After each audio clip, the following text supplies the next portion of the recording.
Good evening friends, welcome to Sparks academy. நம்ம இந்த session என்ன பார்க்க போகிறோம் அப்படின்னா, பேசிக்ஸ் ஆஃப் இன்ஜினியரிங்கில் பிரின்சிப்ஸ் ஆஃப் மேனேஜ்மெண்ட் அப்படின்ற டாப்பிக்கில் வந்து லாஸ்ட் மினிட் ரிவிஷன் அப்படின்றத பார்க்க போகிறோம். என்ன அப்படின்னா, இது வந்து ஒரு நீங்கள் சப்ஜெக்டாக பார்த்தோம் அப்படின்னா கிட்டத்தட்ட ஒரு 45 ஹவர்ஸ் தேவைப்படும் சப்ஜெக்ட் கவர் பண்ணுறதுக்கு. மேபி ஒரு எக்ஸாம் பாயிண்ட் ஆஃப் வியூவில் நம்ம படிக்கும்போது மேபி ஒரு 8 ஹவர்ஸ் அது மாதிரி சம்திங் தேவைப்படும். நம்ம ஃபுல் சப்ஜெக்ட்டும் படிக்காமல் வெறும் கீ பாயிண்ட்ஸ், அதே மாதிரி சப்ஜெக்ட் எக்ஸ்பிளைன்லாம் பண்ண முடியாது, அந்தளவுக்கு டைம் இருக்காது, உங்களுக்கே தெரியும். என்ன பண்ண போகிறோம் அப்படின்னா, எதுலாம் எக்ஸாம் ஓரியன்டாக இம்பார்ட்டண்ட்டோ அந்த கீ பாயிண்ட்டை மட்டும் நம்ம டிஸ்கஸ் பண்ணிட்டு போகலாம் அப்படின்னு சொல்லிட்டு டிசைட் பண்ணோம். ஸோ அதை ஒட்டி தான் இந்த வீடியோ நம்ம போடுறோம். அகைன் நம்ம சிலபஸில் என்ன இருக்குது அப்படின்னு சொல்லிட்டு பார்த்தோம் அப்படின்னா, பிஓஎம்மில் வந்து இதான் சிலபஸ். இந்த சிலபஸ் நான் ஒரு 4 பார்ட்டாக உடைச்சிருக்கேன். ஃபர்ஸ்ட் வந்து பார்ட் ஏ அப்படின்றது என்ன அப்படின்னா, மேனேஜ்மெண்ட், அதோட டெஃபினிஷன். ஓகே, வெவ்வேறு ஸ்காலர்ஸ் என்ன சொல்லியிருக்காங்க மேனேஜ்மெண்ட் பற்றி அப்படின்றத பற்றி எம்சிக்கு வைப்பாங்க, அதை பார்ப்போம். Evolution of management philosophies, okay, அது classical theory, new classical theory and modern theory, அதை பற்றி பேசியிருப்பாங்க. டைப்ஸ் ஆஃப் பிஸ்னஸில் என்ன மாதிரி டைப்ஸ் இருக்குது, அதுக்கப்புறம் அதோட என்வரான்மெண்ட் அனலிசிஸ் எப்படி இருக்கும், internal factors and external factors அப்படின்றத டிஸ்கஸ் பண்ணுவோம். அண்ட் தென் பார்ட் பிக்குள்ளே போனோம் அப்படின்னா பிளானிங், அதை பற்றி டிஸ்கஸ் பண்ணுவோம். பார்ட் சியில் வந்து ஆர்கனைசிங் அண்ட் ஸ்டாஃபிங் அந்த டாபிக் இருக்கும். பார்ட் டியில் வந்து டைரக்டிங் அண்ட் கண்ட்ரோலிங் அப்படின்ற ஒரு டாபிக் இருக்கும். இப்படி தான் நான் சிலபஸை பிரிச்சிருக்கேன். So first will start with part A. அதில் என்ன டிஸ்கஸ் பண்ணியிருப்போம் அப்படின்னு சொல்லிட்டு பார்த்தோன்னா, மேனேஜ்மெண்ட், அதோட definition, evolution of management philosophies, types of business and environment analysis, இதுதான் இந்த செஷனில் பார்க்க போகிறோம். அண்டு எக்ஸாம் ஓரியன்டாக மட்டும் தான் பார்ப்போம். கீ பாயிண்ட்ஸ் மட்டும் தான் டிஸ்கஸ் பண்ணுவோம். Once again I am emphasising on it. So first வந்து நம்ம பார்த்தோம் அப்படின்னா, டெஃபினிஷன் சொல்லி பார்க்கும்போது நிறைய ப்ரொஃபஸர்ஸ் ஸ்காலர்ஸ் வந்து டிஃபைன் பண்ணியிருக்காங்க. அதில் இம்பார்ட்டண்ட்டாக எக்ஸாம் ஓரியன்டாக ஒரு 6-7 பேர் பார்த்துப்போம். ஸோ ஃபஸ்ட்டு வந்து மேடம் மேரி பார்க்ஃபெலட் அப்படின்றவங்க என்ன சொல்லியிருக்காங்க அப்படின்றத பார்ப்போம். நீங்கள் இந்த எக்ஸாம் படிக்கும்போது என்ன பண்ணணும், கீ, நீங்கள் இந்த வீடியோவை பார்க்குறீங்க அப்படின்னா நீங்கள் ஒரு நோட் எடுத்து வச்சுட்டு கீவேர்ட்ஸ் மட்டும் எழுதணும். மேபி மேரி பார்க்ஃபெலட் அப்படின்னு சொல்லிட்டு எழுதிட்டிங்கன்னா அதில் பக்கத்தில் வந்து ஆர்ட் ஆஃப் கெட்டிங் இந்த வேர்டு மட்டும் நோட் பண்ணால் போதும். ஓகே, அது மாதிரி தான் நீங்கள் இன்ஸ் எடுக்கணும். அது மாதிரி இன்ஸ் எடுத்துட்டு படிங்க. லாஸ்ட் மினிட்டுக்கு ரொம்ப யூஸ்ஃபுல்லாக இருக்கும். ஏன்னா எக்ஸாம் அன்னைக்கு முன்னாடி நாள் வந்து உங்கள் ஹேண்ட் ரிட்டன் நோட்ஸ் மட்டும் தான் நீங்கள் ரிவிஷன் பண்ணிட்டு போக முடியும். அப்போது இதில் இருக்க ஹிண்ட்ஸ்லாம் உங்களுக்கு மைண்ட் ஞாபகம் வரணும், அப்படி மாதிரி வச்சு படிச்சுக்கோங்க. ஸோ ஃபஸ்ட்டு வந்து மேனேஜ்மெண்ட்டோட டெஃபினேஷன் வந்து மேரி பார்க்ஃபெலட் அப்படின்றவங்க வந்து என்ன சொல்லியிருப்பாங்க அப்படின்னா, management is art of getting things done through people அப்படின்னு சொல்லி டிஸ்கஸ் பண்ணியிருப்பாங்க. அகைன் ஹெரால்டு கன்ஸ் என்ன பண்ணியிருப்பார் அப்படின்னா, அவரும் அப்படியே டிஃபைன் பண்ணிப்பாரு. Management is art of getting things done through, அவர் டன் த்ரூ பீப்புள்னு எடுத்திருப்பாரு. இவர் done through with and with people in formally organised குரூப்னு சொல்லியிருப்பாரு. ஓகேவா, கிட்டத்தட்ட மேடம் மேரி பார்க்ஃபெலட் சொல்றது தான் இவர் சொல்லியிருப்பாரு. வித் எக்ஸ்ட்ரா வந்து with people in formally organised குரூப்னு சொல்லியிருப்பாரு. And it is creating an environment in which people can perform and individuals could cooperate towards attaining the group's goal அப்படின்னு சொல்லிட்டு டிஸ்கஸ் பண்ணியிருப்பாரு. நீங்கள் ஞாபகம் வச்சு வேண்டியது ஹெரால்ட் குன்ஸ் என்ன சொல்லியிருக்காரு, அதில் இருக்க கீவேர்ட்ஸ் என்னன்னு ஞாபகம் வச்சுட்டா போதும். ஓகே, அதுக்கப்புறம் தேர்ட் வந்து ஜார்ஜ் ஆர் டெரி என்ன சொல்லியிருக்காரு அப்படின்னா, management is a distinct process அப்படின்னு சொல்லியிருப்பார். டிஸ்டிங்க்ட் ப்ராசஸ் இதான் உங்களோட கீவேர்டாக வச்சுக்கணும். Distinct process consisting of planning, organising, actuating and controlling. அது ஆக்சுவேட்டிங் நம்ம டைரக்டிங்னு சொல்லலாம். டைரக்டிங் அண்ட் கண்ட்ரோலிங் வந்து ஆக்சுவேட்டிங் இவர் டிஃபைன் பண்ணியிருக்காரு. Actuating and controlling performed to determine and accomplished stated goals by the use of human beings and other resources. ஓகேவா, so நம்ம கோலை அச்சீவ் பண்ணுறதுக்கு நம்ம ஹியூமன் ரிசோர்ஸ் யூஸ் பண்ணுறோம் அப்படின்னு சொல்லிட்டு அந்த அதர் ரிசோர்ஸை யூஸ் பண்ணுறோம் அப்படின்ட்டு சொல்கிறாரு. ஸோ இந்த 3 பேரும் மேனேஜ்மெண்ட் தியரி பற்றி என்ன சொன்னாங்கன்னு சொல்லிட்டு பார்த்தோம். Next we'll move on to other scholars. Okay, so Luther Gulick சொல்லியிருக்காரு அப்படின்னா, இவர் தான் அந்த பாஸ்கார்ப் அப்படின்னு சொல்லிட்டு டிஸ்கஸ் பண்ணுறாரு. இதே ஒரு எக்ஸாம் எம்சிக்யூ கேட்டிருக்காங்க. இது யார், இது மாதிரி யார் டிஃபைன் பண்ணா அப்படின்ட்டு லூதர் குலிக் தான் வந்து அதோட ஆன்சர். ஸோ இந்த பாஸ்கார்ப்னா அக்னாமி, இந்த planning, first planning, organising, staffing, directing, coordinating, reporting and budgeting அப்படின்றது தான் வந்து ஆக்சுவலாக சிலபஸ் கூட நீங்கள் பார்த்தா அப்படி தான் இருக்கும். நம்ம சிலபஸ் கூட படிக்கும்போது planning, organising, staffing, directing and controlling அப்படின்னு சொல்லியிருப்போம். கிட்டத்தட்ட அதை தான் வந்து இவர் வந்து கொஞ்சம் எக்ஸ்ட்ரா எலாபரேட்டாக வந்து கோஆர்டினேஷன் ரிப்போர்ட்டிங் வந்து சொல்லியிருப்பாரு. நம்ம டைரக்டிங் குள்ளேயே படிச்சிருப்போம். ஓகே. ஸோ ஸோ இந்த பாஸ்ட் கார்ப் அப்படின்றது என்ன அப்படின்னா planning, organising, staffing, directing, coordinating, reporting and budgeting. ஏன் இதை டிஸ்கஸ் பண்ண சொல்லணும் அப்படின்னா சில இடத்துல எப்படி கொஸ்டின் கேட்போம்னா பாஸ்ட் கார்ப்னு கொடுத்துட்டு இதில் சிஓ என்ன சொல்லுது அப்படின்னு சொல்லிட்டு கேட்கலாம். ஆப்ஷன் வந்து கோஆர்டினேட்டிங், கண்ட்ரோலு, ஓகே அது மாதிரி வேர்டாக இருக்கலாம். நீங்கள் வந்து அதில் கன்ஃபியூஸ் ஆகாமல் இருக்கும். அதனால் வந்து கிளியராக பார்த்து வச்சுக்கோங்க இந்த பாஸ்ட் கார்ப்ன்றது எதை டிஃபைன் பண்ணுது அப்படின்றது. ஓகே, இல்லை அப்படின்னா இதை வந்து யார் டிஃபைன் பண்ணா அப்படின்னு கேட்டால் லூதர் கிளிக் அப்படின்றது தான் ஆன்சர். அதையும் நீங்கள் நல்லா பார்த்து வச்சுக்கோங்க.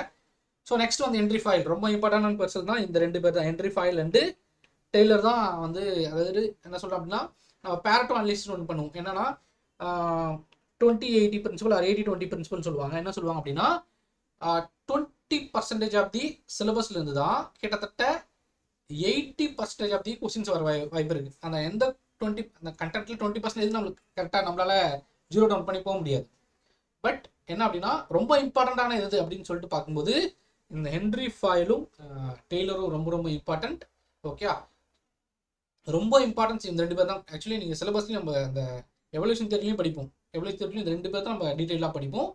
ஃபாயில் என்ன சொல்லியிருக்காரு அப்படின்னா டு மேனேஜ் இஸ், அதான் மேனேஜ்மெண்ட் டிசைன் பண்ணால் to manage is to forecast, plan, to organise, to command, to coordinate and to control அப்படின்னு சொல்லிட்டு டிஸ்கிரைப் பண்ணியிருப்பார். ஓகேவா? ஸோ அதே மாதிரி எஃப்டபிள்யூ டெய்லர் ரொம்ப இம்பார்ட்டன்ட். இவர் வந்து சயின்டிஃபிக் மேனேஜ்மெண்ட்டை பற்றி டிஃபைன் பண்ணியிருப்பார். ஓகேவா? மற்றவங்களும் மேனேஜ்மெண்ட் பற்றி பாசம், இவர் பர்டிகுலராக சயின்டிஃபிக் மேனேஜ்மெண்ட் பற்றி டிஃபைன் பண்ணுறாரு. எப்படி சொல்கிறாருன்னா management as an art of knowing what you want to do. அது ரொம்ப முக்கியம். What you want to do in the best way and cheapest way அப்படின்னு. இந்த best way and cheapest way தான் வந்து கீவேர்ட். இந்த நிறைய எம்சிக்யூவில் கேட்டிருக்காங்க. ரொம்ப ரொம்ப important. Best way and cheapest way அப்படின்னு டிஃபைன் பண்ணுறது யாருன்னு அப்படின்னு பார்த்தா சயின்டிஃபிக் மேனேஜ்மெண்ட்டில் எஃப்டபிள்யூ டெய்லர் டிஃபைன் பண்ணியிருப்பார். ஓகேவா? இது ஞாபகம் வச்சுக்கோங்க. என்ட்ரி ஃபைல் ஞாபகம் வச்சுக்கோங்க. லாஸ்ட் வந்து நம்ம பீட்டர் எஃப் டக்கர் அப்படின்னு சொல்லிட்டு ஒரு ப்ரொஃபஸரோட டெஃபினேஷன் பார்க்க போகிறோம். Management is a multi purpose argon that manages business and managers and managers workers and work. எல்லாத்தையும் சிம்பிளாக சொன்னால் ஒரு மேனேஜர் ஒர்க் என்ன அப்படின்னு சொல்லிட்டு டிஃபைன் பண்ணியிருப்பார். ஓகேவா? ஸோ எந்த புக்கில்னா த ப்ராக்டிஸ் ஆஃப் அகைன் புக்ஸ்லாம் தனியாக பார்ப்போம். பட் ரொம்ப இம்பார்ட்டன்ட் 1954 சொல்லணும்னா கரெக்டாக சொல்லணும். 1954 த ப்ராக்டிஸ் ஆஃப் மேனேஜ்மெண்ட் அவர் லான்ச் பண்ணும்போது தான் ஃபஸ்ட்டு எம்பிஓ அப்படின்னு ஒரு கான்செப்டை பற்றி டிஸ்கிரைப் பண்ணியிருப்பார். இதுலேயே நிறைய கொஸ்டின் கேட்டிருக்காங்க. எம்பிஓ வந்து யார் டிஃபைன் பண்ணா, எம்பிஓ எந்த புக்கில் சொல்லப்பட்டிருக்கு, இல்லை எம்பிஓ எந்த இயர் லான்ச் பண்ணப்பட்டது அப்படின்னு சொல்லிட்டு கேட்டிருப்பாங்க. பீட்டர் எஃப் ட்ரக்கர் தான் வந்து என்ன சொல்லியிருப்பார் அப்படின்னா இந்த எம்பிஓன்றதை டிஃபைன் பண்ணியிருப்பாரு இன் 1954 த ப்ராக்டிஸ் ஆஃப் மேனேஜ்மெண்ட் அப்படின்ற ஒரு புக்கில். ஓகே, ஸோ இந்த பாயிண்ட் வரைக்கும் பார்த்துப்போம். ஸோ இது வரைக்கும் ஒரு 7 ப்ரொஃபஸரோட அங்கே நிறைய இருக்குது. பட் இந்த 7 ப்ரொஃபஸரோட ரொம்ப கீ எலிமெண்ட் அப்படின்னா 7 ப்ரொஃபஸர் அதை கொடுத்துருக்கேன். ஒவ்வொருத்தரும் என்ன சொன்னாங்க, ஒரு கீவேர்ட்ஸ் என்ன அப்படின்னு சொல்லிட்டு நீங்கள் இன்செர்ட் வச்சுக்கோங்க. Will move on to next topic. Okay, இது வந்து பர்டிகுலராக எக்ஸாம் ஓரியன்டாக மட்டும் தான் இதை எடுத்தேன். ஏன்னா நிறைய இடத்துல வந்து புக்ஸ் பற்றி கேட்டிருக்காங்க. இந்த புக்ஸோட ஆத்தர் யார், இல்லைனா இந்த ஆத்தர் எழுதுன புக் எழுது அப்படின்னு சொல்லிட்டு கேட்டிருக்காங்க. அதனால் பர்டிகுலர் அந்த ஸ்லைட் எடுத்தேன். ஓகே, ஃபெட்ரிக் எஃப் டெய்லர் அவர் என்ன 1911 என்ன பண்ணியிருப்பாருன்னா இந்த பிரின்சிபல்ஸ் ஆஃப் சயின்டிஃபிக் மேனேஜ்மெண்ட் அப்படின்னு ஒரு புக் லான்ச் பண்ணியிருப்பார். ஓகே, ஆல்ரெடி உங்களுக்கு தெரியும் சயின்டிஃபிக் மேனேஜ்மெண்ட்னாலே டெய்லர் தான், அதை வச்சு நீங்கள் ஆன்சர் போடலாம். பட் இருந்தாலும் the principles of scientific management தான் அவரோட புக் நேம். அப்புறம் ஃபாயில்ஸோட ஒர்க் அவர் 1949 லான்ச் பண்ணியிருப்பாரு. ஜென்ரல் அண்ட் இண்டஸ்ட்ரியல் அட்மினிஸ்ட்ரேஷன் அப்படின்னு சொல்லிட்டு ஒரு புக் லான்ச் பண்ணியிருப்பார்.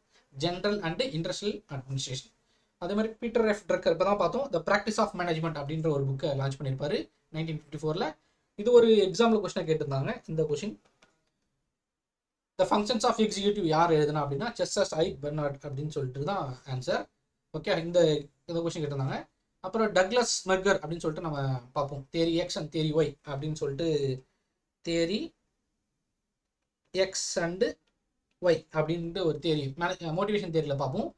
அந்த அவர் வந்து the human side of enterprise அப்படின்னு சொல்லிட்டு டிஸ்கஸ் பண்ணியிருப்பார். ஓகே, அப்புறம் கடைசியில் வந்து லில்லியன் கில்பர்த் அப்படின்றது வந்து ஒய்ஃப் ஆஃப் ஃப்ராங்க் கில்பர்த் அப்படின்னு சொல்லுவாங்க. இந்த லில்லியன் கில்பர்த் தான் வந்து சைக்காலஜி ஆஃப் மேனேஜ்மெண்ட் அப்படின்னு சொல்லிட்டு டிஸ்கஸ் பண்ணியிருப்பார். Psychology of management. Okay, Lillian Gilbert, wife of Frank Gilbert. ஓகேவா, இவங்க 2 பேரும் ரொம்ப முக்கியமான ஆளுங்க. ஓகே, மோஷன் ஸ்டடியில் இவங்க 2 பேரும் ரொம்ப இம்பார்ட்டன்ட். அப்படின்னா என்னன்னு சொல்லிட்டு நம்ம ஃபியூச்சரில் பார்ப்போம். இந்த இடத்துல இந்த ஒரு 6 புக்கு அதோட ஆத்தர் யார் அப்படின்னு சொல்லிட்டு டிஸ்கஸ் பண்ணியிருக்கோம். எக்ஸாமில் அப்படியே கொஸ்டின் வரும், இது ஆத்தர் யாருன்னு மட்டும் நீங்கள் கீயாக ஏதோ ஞாபகம் வச்சுக்கோங்க. நிமோனிக்ஸ் மாதிரி எதனா ஒரு ஞாபகம் வச்சுக்கோங்க. So will move on next slide. Father of management அப்படின்னு சொல்லிட்டு அடுத்த ஸ்லைடு. ஓகே, நம்ம எப்படி புக்ஸ்லாம் பார்த்தோம் அதே மாதிரி இந்த ஃபாதர் ஆஃப் மேனேஜ்மெண்ட் நிறைய கொஸ்டின் கேட்டிருக்காங்க. அதனால பர்டிகுலர் அதை எடுத்தேன். Father of scientific management again நம்ம திரும்ப அதை பார்த்துட்டே வரும், ஞாபகம் கண்டிப்பாக ஞாபகம் இருக்கும். FW டெய்லர் தான் வந்து ஃபாதர் ஆஃப் சயின்டிஃபிக் மேனேஜ்மெண்ட். இதில் ஒரே ஒரு இம்பார்ட்டன்ட் விஷயம் என்ன சொல்லணும் அப்படின்னா, ஒரு TNPSC கொஸ்டின்லாம் பண்ணிட்டா அப்படின்னா எந்த இயர் பிறந்தாங்க அப்படின்னு ஒரு மேட்ச் பண்ண சொல்லிட்டாங்க. அதனால தான் பர்டிகுலர் இந்த ஸ்லைடில் வந்து இயரும் கொடுத்தேன். இவர் 1856 பொறுத்திருப்பாரு, 1950 இறந்திருப்பாரு. ஃபாயில் வந்து 1841, மேபி டெய்லரோட ஃபாயில் முன்னாடி. பட் தேரியா படிக்கும்போது ஃபர்ஸ்ட் FW டெய்லர், அப்புறம் ஃபாயில் வருவார். ஓகேவா, ஃபாயிலோட என்ன சொல்லுவாங்க, ஃபாயில் எப்படி டிஃபைன் பண்ணுவாங்கன்னா ஃபாதர் ஆஃப் மாடர்ன் மேனேஜ்மெண்ட் சொல்லுவாங்க, இல்லைன்னா ஃபாதர் ஆஃப் அட்மினிஸ்ட்ரேட்டிவ் மேனேஜ்மெண்ட். ரெண்டுமே கொடுத்துருக்காங்க. ஃபாதர் ஆஃப் மேனேஜ்மெண்ட் யார், ஃபாதர் ஆஃப் மாடர்ன் மேனேஜ்மெண்ட் கொடுத்துருக்காங்க. ஃபாதர் ஆஃப் அட்மினிஸ்ட்ரேட்டிவ் மேனேஜ்மெண்ட் யாருன்னு கேட்டிருக்காங்க, அது வந்து Henri Fayol. Father of bureaucratic management வந்து வெபர். அகைன் நம்ம அடுத்த ஸ்டைலையும் பார்ப்போம், பட் இங்கேயும் பார்த்துச்சோம். எல்டன் மாயா வந்து ஃபாதர் ஆஃப் ஹியூமன் ரிலேஷன்ஸ். அதே மாதிரி இவரோட ஃபேமஸ் ஸ்டடி வந்து ஹேத்ரான் ஸ்டடி அப்படின்னு சொல்லுவாங்க. ஓகே, ஸோ இதில் வந்து சோசியல் அண்டு சைக்காலஜிக்கல் ஃபேக்டர்ஸ் பற்றி அவர் ஸ்டடி பண்ணியிருப்பார். சோசியல் அண்ட் சைக்காலஜி ஃபேக்டர்ஸ், இதுவும் ஒரு MCQ கேட்டிருக்காங்க. சோசியல் அண்டு சைக்காலஜிக்கல் ஃபேக்டர்ஸ் வந்து யார் ஸ்டடி பண்ணா அப்படின்னு சொல்லிட்டு ஒரு கொஸ்டின் கேட்டிருக்காங்க. அது எல்டன் மாயோ, அவர் 1880. ஓகே, ஸோ இது எல்லாமே இது வரும். இந்த FI Taylor and Henri Fayol மட்டும் இயர் கொஞ்சம் மாறும். இது எல்லாமே அப்படியே டெய்லர் வருவார், ஃபாயில் வெப்பர் மில்டன், அப்படியே அவங்களுக்கு ஏஜும் அப்படியே மாறிட்டே வரும். நீங்கள் அதை வச்சு நம்ம இது பண்ணலாம். அப்புறம் ஆப்ரஹாம் மேஸ்லோ என்ன சொல்லியிருப்பாங்கன்னா ஃபாதர் ஆஃப் மோட்டிவேஷன் தியரி. நம்ம ஆக்சுவலி மேஸ்லோஸோட ஹைரார்கி நீட்ஸ் ஃபார் ஹைரார்கி அப்படின்னு ஒரு டைட்டில் படிப்போம். ஓகே, அந்த மோட்டிவேஷன் தியரியில் படிப்போம். ஓகே, நீட்ஸ் ஃபார் ஹைரார்கி நம்ம அந்த இடத்துல டீட்டெயிலாக பார்ப்போம். ஃபாதர் ஆஃப் மோட்டிவேஷன் தியரி வந்து ஆப்ரஹாம் மாஸ்லோ அப்படின்னு சொல்லிட்டு சொல்கிறாங்க. அப்புறம் கட்லிவன் வந்து father of modern leadership theory அப்படின்னு சொல்கிறாங்க. ஓகே, கர்ட் லிவினை வந்து father of modern leadership theory. அப்புறம் ஃப்ராங்க் கில்பர்ட் வந்து ஃபாதர் ஆஃப் மோஷன் ஸ்டடி அப்படின்னு சொல்கிறாங்க. ஓகே, உங்களோட ஒய்ஃப் தான் லில்லியன் கில்பர்ட். ஓகே, இவங்க தான் மோஷன் ஸ்டடி படிப்பாங்க. மோஷன் ஸ்டடியில் ஒரு 18 தெர்பிளிக்ஸ் பற்றி டிஸ்கஸ் பண்ணியிருப்பாங்க. 18 மோஷன்ஸ். ஓகே, டிரான்ஸ்போர்ட்டு, அப்புறம் டிரான்ஸ்போர்ட்டு, வெயிட்டு அப்படின்லாம் ஒவ்வொரு மோஷனும் 18 மோஷன் சொல்லியிருப்பாங்க. அந்த 18 மோஷனில் வந்து ஒரு மோஷன் ஸ்டடி பண்ணியிருப்பாங்க. ஒரு ஒர்க்கை எப்படிலாம் மூவ் பண்ணி நம்ம ஒர்க் பண்ணணும் அப்படின்ட்டு, ஹேண்ட் எங்கே பொசிஷன் வைக்கணும், நம்ம பாடி எந்த பொசிஷன் வச்சு நம்ம ஒர்க் பண்ணணும் அப்படின்லாம் சொல்லியிருப்பாங்க. அந்த கில்பர்த்தோட நேம் ரிவர்ஸில் எழுதி தான் கடைசியில் அந்த TH மட்டும் மாற்றிருப்பாங்க. அது மட்டும் ரிவர்ஸ் பண்ணி அதான் வந்து திர்பிளிக்ஸ் அப்படின்னு சொல்லியிருப்பாங்க. ஸோ இந்த திர்பிளிக்ஸ் அப்படின்னு வந்து கில்பர்த்தோட நேம் வந்து பேக்வேர்டில் ஸ்பெல் பண்ணி T and H மட்டும் டிரான்ஸ்போஸ் பண்ணியிருப்பாங்க. ஓகே, அவரோட 18 மோஷன்ஸ் தான் வந்து மோஷன் ஸ்டடிக்கு ஹெல்ப்ஃபுல்லாக வந்திருக்கும். Lillian Gilbreth and Frank Gilbreth 2 பேரும் சேர்ந்து ஒர்க் பண்ணியிருப்பாங்க. But father of motion study அப்படின்றது ஃப்ராங்க் கில்பர்த் அப்படின்னு சொல்லுவாங்க. ஓகே, அந்த புக்கு வச்சு கேட்கும்போது அது லில்லியன் கில்பர்த். ஓகேவா, ஸோ அது மட்டும் ஞாபகம் வச்சுக்கோங்க. அண்டு மேடம் மேரி பார்க்ஃபோலட் சொல்லுவாங்க. இவங்க வந்து மதர் ஆஃப் மேனேஜ்மெண்ட் அப்படின்னு சொல்லுவாங்க. அதே மாதிரி ஆல்பர்ட் பேரடோ வந்து father of social system.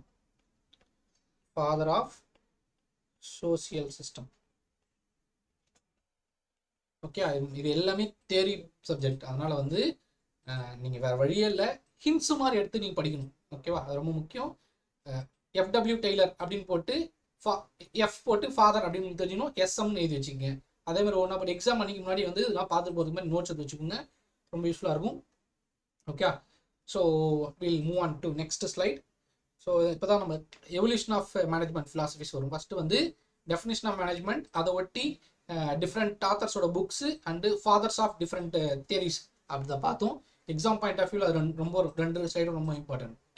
And then we'll come to evolution of management principle. அதில் வந்து நம்ம 3 விதமான தியரியாக வைக்கிறோம். ஒன்று வந்து கிளாசிக்கல் தியரி அப்படி பிரிச்சிருக்காங்க. ஆக்சுவலி இது கிளாசிக்கல் தியரி வந்து பிஃபோர் கிளாசிக்கல் தியரியும் இருக்குது. அதெல்லாம் ரொம்ப டீட்டெயிலாக படிக்கலாம். எக்ஸாம் பாயிண்ட் ஆஃப் வியூ தேவைன்னு சொல்லிட்டு அதுலேருந்து எடுக்கல. I am starting from pre classical theory. அது மாதிரி இருக்குது. அது மாதிரி நமக்கு தேவையில்ல. we have started with classical theory, neo classical theory and modern theory. அதில் பர்டிகுலராக நம்ம கிளாசிக்கல் தியரி மட்டும் தான் டிஸ்கஸ் பண்ண போகிறோம். ஓகேவா? இந்த 3 தியரி இருக்குது. அதில் we are going to discuss only classical theory. அந்த கிளாசிக்கல் தியரியில் ஒன்று வந்து டெய்லரோட சயின்டிஃபிக் மேனேஜ்மெண்ட், அப்புறம் அட்மினிஸ்ட்ரேட்டிவ் மேனேஜ்மெண்ட் பை ஃபைல். இந்த 2 பேர் மட்டும் தான் டிஸ்கஸ் பண்ண போகிறோம். மீதி எல்லாம் வந்து இந்த தியரி யார் டிஸ்கிரைப் பண்ணான்னு மட்டும் தெரிஞ்சுட்டா போதும். இவங்களுடைய 2 தியரி மட்டும் நம்ம டீட்டெயிலாக படிப்போம். ஓகே, இதில் சயின்டிஃபிக் மேனேஜ்மெண்ட்னு சொல்லும்போது டெய்லர் மட்டும் கிடையாது. ஆக்சுவலாக கில்பர்த், ஃப்ராங்க் அண்ட் லிலியன் கில்பர்த்து, அப்புறம் கண்ட்டு, அப்புறம் எமர்சன், இவங்க எல்லாமே சேர்ந்து தான் ஒர்க் பண்ணியிருப்பாங்க. ஓகே, சயின்டிஃபிக் மேனேஜ்மெண்ட்டில் இவங்களோட எல்லாரோட கான்ட்ரிபியூஷன் இருக்குது. பட் டெய்லரோட கான்ட்ரிபியூஷனை மட்டும் நம்ம எடுத்து ஸ்டடி பண்ண போகிறோம். ஓகே, இப்போ மோஷன் ஸ்டடிலாம் பார்த்தீங்கன்னா டெய்லர் வந்து மோஷன் ஸ்டடி பற்றி டிஸ்கஸ் பண்ணியிருப்பாரு. அதை ரொம்ப டீட்டெயில்டாக படிச்சுருக்காருன்னா கில்பர்த் தான். Okay, கில்பர்த் madam லினியன் கில்பர்த் and Frank Gilbreth 2 சேர்ந்து அந்த மோஷன் ஸ்டடி பற்றி டிஸ்கஸ் பண்ணியிருப்பாங்க. கண்ட்டு வந்து கண்ட்டு சார்ட் அதெல்லாம் பற்றி டிஸ்கஸ் பண்ணியிருப்பார். எமர்சன் வந்து எஃபிஷியன்சி பற்றிலாம் டிஸ்கஸ் பண்ணியிருப்பார். ஓகேவா? ஸோ அகைன் இதுக்குள்ளே நிறைய டீட்டெயிலாக போகணும் அவசியம் இல்லை. பட் இதெல்லாம் இருக்குன்னு தெரிஞ்சுட்டா போதும். அட்மினிஸ்ட்ரேட்டிவ் மாடல் வந்து ஹென்ரி ஃபாயில், இந்த தியரியை நம்ம அகைன் டீட்டெயிலாக பார்ப்போம். அப்புறம் பியூரோக்ராட்டிக் மாடல் வந்து மேக்ஸ் வெபர். ஓகே, ஸோ திரும்ப சொல்ல அப்படின்னா கிளாசிக்கல் தியரியில் ஒரு 3 தியரி இருக்குது. Scientific management theory, administrative theory and bureaucratic model. Okay, ஒவ்வொரு தியரிலையும் யார் யார் இருக்காங்க அப்படின்னு பார்த்துங்க. இந்த சேம் வே நியோ கிளாசிக்கல் தியரியில் பார்த்தோம் அப்படின்னா ஹியூமன் ரிலேஷன்ஸ் அப்ரோச் வந்து எல்டன் மேயோ, இது எம்சிக்யூ கேட்டிருக்காங்க.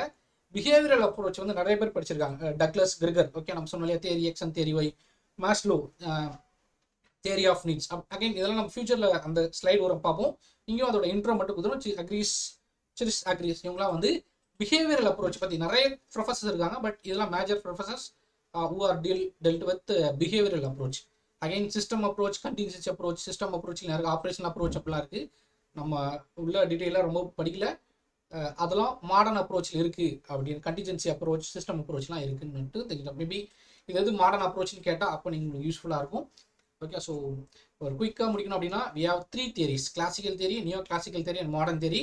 அதில் we are going to give more importance to the classical theory. ஏன்னா சிலபஸில் அது மட்டும் தான் இருக்குது. ஸோ சிலபஸில் இருக்க scientific theory and administrative theory இதை பற்றி நம்ம டீட்டெயிலாக பார்ப்போம். ஸோ இது வந்து ஒரு ஸ்லைடுன்னு பார்க்க முடியாது. இதில் வந்து நிறைய எம்சிக்யூஸ் அப்படின்னு தான் இந்த ஸ்லைடை நம்ம பார்க்கணும். நம்ம ஆல்ரெடி சொன்ன மாதிரி கிளாசிக்கல் தியரியில் first we have going to deal with scientific management.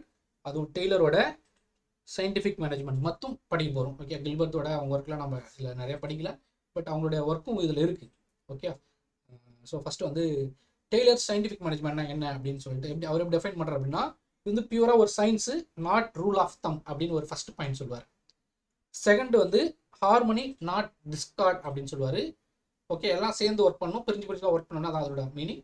Cooperation and not individual, எல்லாருமே டீமாக சேர்ந்து ஒரு கோலில் ஒர்க் பண்ணணும், ஒவ்வொருத்தர் தனியாக ஒர்க் பண்ணுறது கிடையாது அப்படின்றதான் வந்து cooperation and not individual meaning பண்ணும். அப்புறம் மேக்ஸிமம் அவுட்புட் அப்படின்னு சொல்லி பேசியிருப்பாரு. அண்ட் தென் எஃபிஷியன்சி பற்றி பேசியிருப்பார். இந்த 5 பாயிண்ட், ஏன்னா எக்ஸாம் எப்படி கொஸ்டின் கேட்டுருக்காங்கன்னா இந்த 5 பாயிண்ட்ல ஏதோ ஒரு 3 பாயிண்ட் கொடுத்துட்டு இன்னொரு ஒரு பாயிண்ட் பர்டிகுலராக சொன்னால் இதில் வந்து ஃபங்க்ஷனல் ஃபார்மல்ஷிப்னு ஒன்று கொடுத்துருக்காங்க. இதில் இந்த 3 பாயிண்ட் கொடுத்துட்டு 4வது பாயிண்ட்டாக ஃபங்க்ஷனல் ஃபார்மல்ஷிப் கொடுத்து இது டெய்லர்ஸோட சயின்டிஃபிக் மேனேஜ்மெண்ட் இல்லைன்னு சொல்லி கேட்டிருக்காங்க. அந்த கொஸ்டினில் ஆன்சர் வந்து ஃபங்க்ஷனல் ஃபார்மல்ஷிப் தான். ஓகேவா? அதாவது சயின்டிஃபிக் மேனேஜ்மெண்ட் கீழே ஒரு ஸ்டடி பண்ணுற ஒரு 5 பாயிண்ட் கீழே ஃபங்க்ஷனல் ஃபார்மல்ஷிப் வராது. ஓகே, நம்ம அப்புறம் மீதி படிப்போம். அதே மாதிரி எலிமெண்ட்ஸ் ஆஃப் சயின்டிஃபிக் மேனேஜ்மெண்ட் அப்படின்றதும் டிஸ்கஸ் பண்ணியிருக்காங்க. Okay, scientific task, rate setting, planning, training. Okay, அந்த ட்ரைனிங் பற்றியும் ரொம்ப எம்ஃபசிஸ் பண்ணியிருப்பாரு நம்ம டெய்லர். ஓகே, அப்புறம் standardisation of work, specialisation, mental revolution, இதெல்லாம் வந்து எலிமெண்ட்ஸ் ஆஃப் சயின்டிஃபிக் மேனேஜ்மெண்ட் அப்படின்னு சொல்லுவாங்க. ஓகே, மேபி கொஸ்டின் இதில் எப்படி கேட்கலாம் அப்படின்னா, இதில் எது எலிமெண்ட்ஸ் ஆஃப் சயின்டிஃபிக் மேனேஜ்மெண்ட் இல்லை அப்படின்னு சொல்லிட்டு இதுலேருந்து சில பாயிண்ட் கொடுத்துட்டு இதுலேருந்து வெளிலேருந்து எதனா ஒரு பாயிண்ட் எடுத்து கொடுக்கலாம். ஓகே, அப்படி ஒரு எம்சிக்யூ இதில் கேட்கலாம். அதுக்கப்புறம் வந்து சயின்டிஃபிக் மேனேஜ்மெண்ட்டை யார் கொடுத்தாருன்னு ஒரு கொஸ்டின் கேட்கலாம். அதுக்கப்புறம் வந்து டெக்னிக்ஸ் ஆஃப் சயின்டிஃபிக் மேனேஜ்மெண்ட்டுக்குள்ளே பார்த்தோம் அப்படின்னா என்னென்ன டெக்னிக்ஸ்லாம் யூஸ் பண்ணி இந்த சயின்டிஃபிக் மேனேஜ்மெண்ட் அச்சீவ் பண்ண முடியும் அப்படின்னு சொல்லிட்டு பார்த்தோம் அப்படின்னா time management or time study, motion study, standardisation, functional foremanship, அப்புறம் differential piece wise rate plan, அதாவது வேஜ் இன்சென்டிவ் பிளான் அப்படின்னு சொல்லுவாங்க. இது எல்லாமே வந்து டெக்னிக்ஸ் ஆஃப் சயின்டிஃபிக் மேனேஜ்மெண்ட் அப்படின்ட்டு சொல்கிறாரு. ஓகே, மேபி உங்களுக்கு ஒரு கன்ஃபியூஸ்டாக இருந்தால் ஒன்றும் இல்லை. சயின்டிஃபிக் மேனேஜ்மெண்ட் ஒன்று 5 பாயிண்ட் சொல்கிறார், அது ஞாபகம் வச்சுக்கோங்க. எலிமெண்ட்ஸில் இருக்கிறதெல்லாம் ஞாபகம் வச்சுங்க தனியாக. இந்த டெக்னிக்ஸ் ஆஃப் சயின்டிஃபிக் மேனேஜ்மெண்ட் வந்து எப்படி படிக்கணும் அப்படின்னா, சரி நீங்கள் வந்து ஒரு ப்ரொடக்ஷன் மேனேஜராக இருக்கீங்க அப்படின்னா உங்களுடைய ப்ரைமரி டியூட்டி, நீங்கள் ஒரு ப்ரொடக்ஷன் மேனேஜர் இருக்கீங்கன்னா ஒரு ஃபேக்ட்ரியில் உங்களோட ப்ரைமரி ஒர்க் என்னவாக இருக்கும் அப்படின்னு சொல்லிட்டு பார்த்தோம் அப்படின்னா, ஃபஸ்ட்டு வந்து ஒரு ஒர்க் பண்ணால் எவ்வளோ நேரம் எடுத்துக்கும் அப்படின்ற அதை வச்சு மேபி ஒரு போல் நட்டை ப்ரொடியூஸ் பண்ணுறீங்க. நான் எப்பவுமே சொல்கிற எக்ஸாம்பிள், ஒரு போல் நட்டை ப்ரொடியூஸ் பண்ணுறீங்கன்னா ஒரு போல் நட் ப்ரொடியூஸ் பண்ணுறதுக்கு எவ்வளோ நேரம் எடுத்துக்கும். அது பண்ணும்போது அந்த ஆப்ரேட்டர் எப்படிலாம் அவரோட ஹேண்டில் மூவ் பண்ணுறாரு அப்படின்னு படிக்கிறது motion study. Okay, motion study பண்ணும்போது என்னன்னா இது பண்ணோன்னா அன்னெசரி மூவ்மெண்ட் ஆஃப் அதெல்லாம் அவாய்ட் பண்ணலாம். அன்னெசரி மோஷன் சொல்லுவாங்க, அதெல்லாம் வந்து அவாய்ட் பண்ணுறது படிப்பாங்க. ஸ்டாண்டர்டைசேஷன்ன்றது என்ன அப்படின்னா, மேபி ஒரு போல் நட்டு இன்னொரு கம்பெனி, மேபி ஒரு டெவலப்டு கம்பெனி இருந்தால் அவங்க வந்து ஒரு 2 நிமிஷத்தில் செய்கிறாங்க அப்படின்னா நீங்கள் 5 நிமிஷம் செஞ்சுட்டு இருக்கீங்கன்னா அப்போ நீங்கள் அவங்க ஸ்டாண்டர்டைஸ் பண்ணணும். அது அவங்க தான் 2 மினிட்ஸ் பண்ணுறாங்க, அவங்க 2 மினிட்ஸில் பண்ணுறாங்க அப்படின்னு எடுத்து வச்சுட்டு அதை பெஞ்ச் மார்க்கப் பண்ணிட்டு அதுக்கு எப்படி அவங்க ஒர்க் பண்ணாங்கன்னு சொல்லிட்டு அதை ஸ்டாண்டர்டைஸ் பண்ணணும். அது ஃபங்க்ஷனல் ஃபோர்மன்ஷிப் அப்படின்னு சொல்லிட்டு ஒன்று சொல்கிறாங்க. அகைன் நெக்ஸ்ட் ஸ்லைடில் நம்ம இது டீட்டெயிலாக படிப்போம். ஆனால் இந்த இடத்துல கொடுத்துருக்கேன் ஏன்னா ரொம்ப இம்பார்ட்டண்ட்டான ஒரு எம்சிக்யூ. கிட்டத்தட்ட ஒரு 10 எம்சிக்யூ இந்த ஃபங்க்ஷனல் ஃபோர்மன்ஷிப் வச்சு கொஸ்டின் கேட்க முடியும். ஓகே, அதனால ரொம்ப இம்பார்ட்டண்டான ஏரியா ஃபங்க்ஷனல் ஃபோர்மன்ஷிப். அந்த ஃபங்க்ஷனல் ஃபோர்மன்ஷிப்பில் 2 டீம் இருப்பாங்க, ஒன்று பிளானிங் டீம், இன்னொன்று டூயிங் டீம், இல்லைனா planning team or production team. இது வந்து டூயிங் டீம்னு சொல்லுவாங்க. சில நேரத்தில் இதே ஒரு எம்சிக்யூ கேட்டிருக்காங்க. ஓகே, ஸோ இந்த ஸ்லைடில் டெய்லர்ஸோட சயின்டிஃபிக் மேனேஜ்மெண்ட்னு சொல்லிட்டு பார்த்தாச்சு, எலிமெண்ட்ஸ் பார்த்தாச்சு, டெக்னிக்ஸ் பார்த்தாச்சு. என்னென்ன டெக்னிக்ஸ் இருக்குன்னு தான் பார்த்தது. உள்ளுக்குள்ள நம்ம நிறைய எக்ஸ்பிளைன் பண்ண முடியாது, நிறைய சொல்லிட்டேன். இது தனியாக நம்ம நிறைய டைம் எடுத்துக்கும். பட் அதில் வந்து எனக்கு எலிமெண்ட்ஸ் மட்டும் இதில் பார்த்துக்குவாங்க. இந்த ஃபங்க்ஷனல் ஃபோர்மன்ஷிப்பில் 2 டீம், ஒன்று வந்து பிளானிங் டீம், இன்னொன்று doing team or production team அப்படின்னு 2 டீம். இந்த பிளானிங் டீமுக்கு இல்லை route clerk, instruction clerk, time clerk, அப்புறம் டிசிப்ளினேரியன் அப்படின்னு சொல்லிட்டு சொல்லுவாங்க. ப்ரொடக்ஷனில் வந்து gang boss, speed boss, repair boss, inspector அப்படின்னு சொல்லிட்டு ஒரு டீம் வச்சுருப்பாங்க. நம்ம ஐ திங்க் நெக்ஸ்ட் ஸ்லைடாக தான் நம்ம அதில் வந்து இன்னும் டீட்டெயிலாக பார்த்துக்கலாம். இது வந்து ஒரு இம்பார்ட்டன்ட் எம்சிக்யூ. நான் ஃபஸ்ட்டு இது பண்ணதான் யூனிட்டி ஆஃப் கமாண்ட் அப்படின்னு ஒன்று இருக்குது. நம்ம ஃபோயிலோட யூனிட்டி ஆஃப் கமாண்ட் அப்படின்னு ஒன்று இருக்குது. நம்ம அந்த ஸ்லைடு வரும்போது நம்ம யூனிட்டி ஆஃப் கமாண்ட் பற்றி என்ன டிஸ்கஸ் பண்ணலாம். அதோட கான்ட்ரரி, அதோட அகைன்ஸ்ட், சிம்பிளாக சொல்லலாம் அதோட அகைன்ஸ்டாக வந்து இந்த ஃபங்க்ஷனல் ஃபோர்மன்ஷிப் அப்படின்னு சொல்லுவாங்க. ஓகே, ஸோ என்ன அப்படின்னா யூனிட்டி ஆஃப் கமாண்ட் அப்படின்றது ஒரே ஒரு சூப்பர்வைசருக்கு தான் ஒர்க் பண்ணும். சப்போஸ் ஒரு 10 எம்ப்ளாய் இருக்காங்கன்னா அந்த 10 எம்ப்ளாய் ஒரே ஒரு சூப்பர்வைசருக்கு தான் ஒர்க் பண்ணும் அப்படின்னு சொல்கிறது தான் வந்து யூனிட்டி ஆஃப் கமாண்ட். அப்படி கிடையாது. இங்கே என்ன சொல்லுவாங்கன்னா, ஒரு டீம் இருக்குன்னா அந்த டீம் வந்து டூயிங் டீம் பாஸ் கீழே ஒர்க் பண்ணலாம். அந்த டூயிங் டீம்ல 4 பாஸ் இருக்கலாம். கேங் பாஸ்னு ஒருத்தருப்பாரு, ஸ்பீட் பாஸ்னு ஒருத்தருப்பாரு, ரிப்பேர் பாஸ்னு ஒருத்தருப்பாரு, இன்ஸ்பெக்டர் அப்படின்னு ஒருத்தருப்பாரு. Gang boss, speed boss, repair boss வந்து இன்ஸ்பெக்டர் அப்படின்னு இதெல்லாமே சேர்ந்து ஒரு டீம், ஒரு 10 பேர் கொண்ட டீம் வந்து இந்த 4 பேர் பாஸாக இருக்கலாம். ஆனால் இந்த யூனிட்டி ஆஃப் கமாண்டா ஒரே பாஸ் தான் இருக்குன்னு சொல்லியிருக்கு. அதனால வந்து ரெண்டும் அப்படியே கான்ட்ரரியாக இருக்கும். அதனால 2 அகைன்ஸ்ட். இது ஒரு எம்சிக்யூவாக கேட்டிருக்காங்க.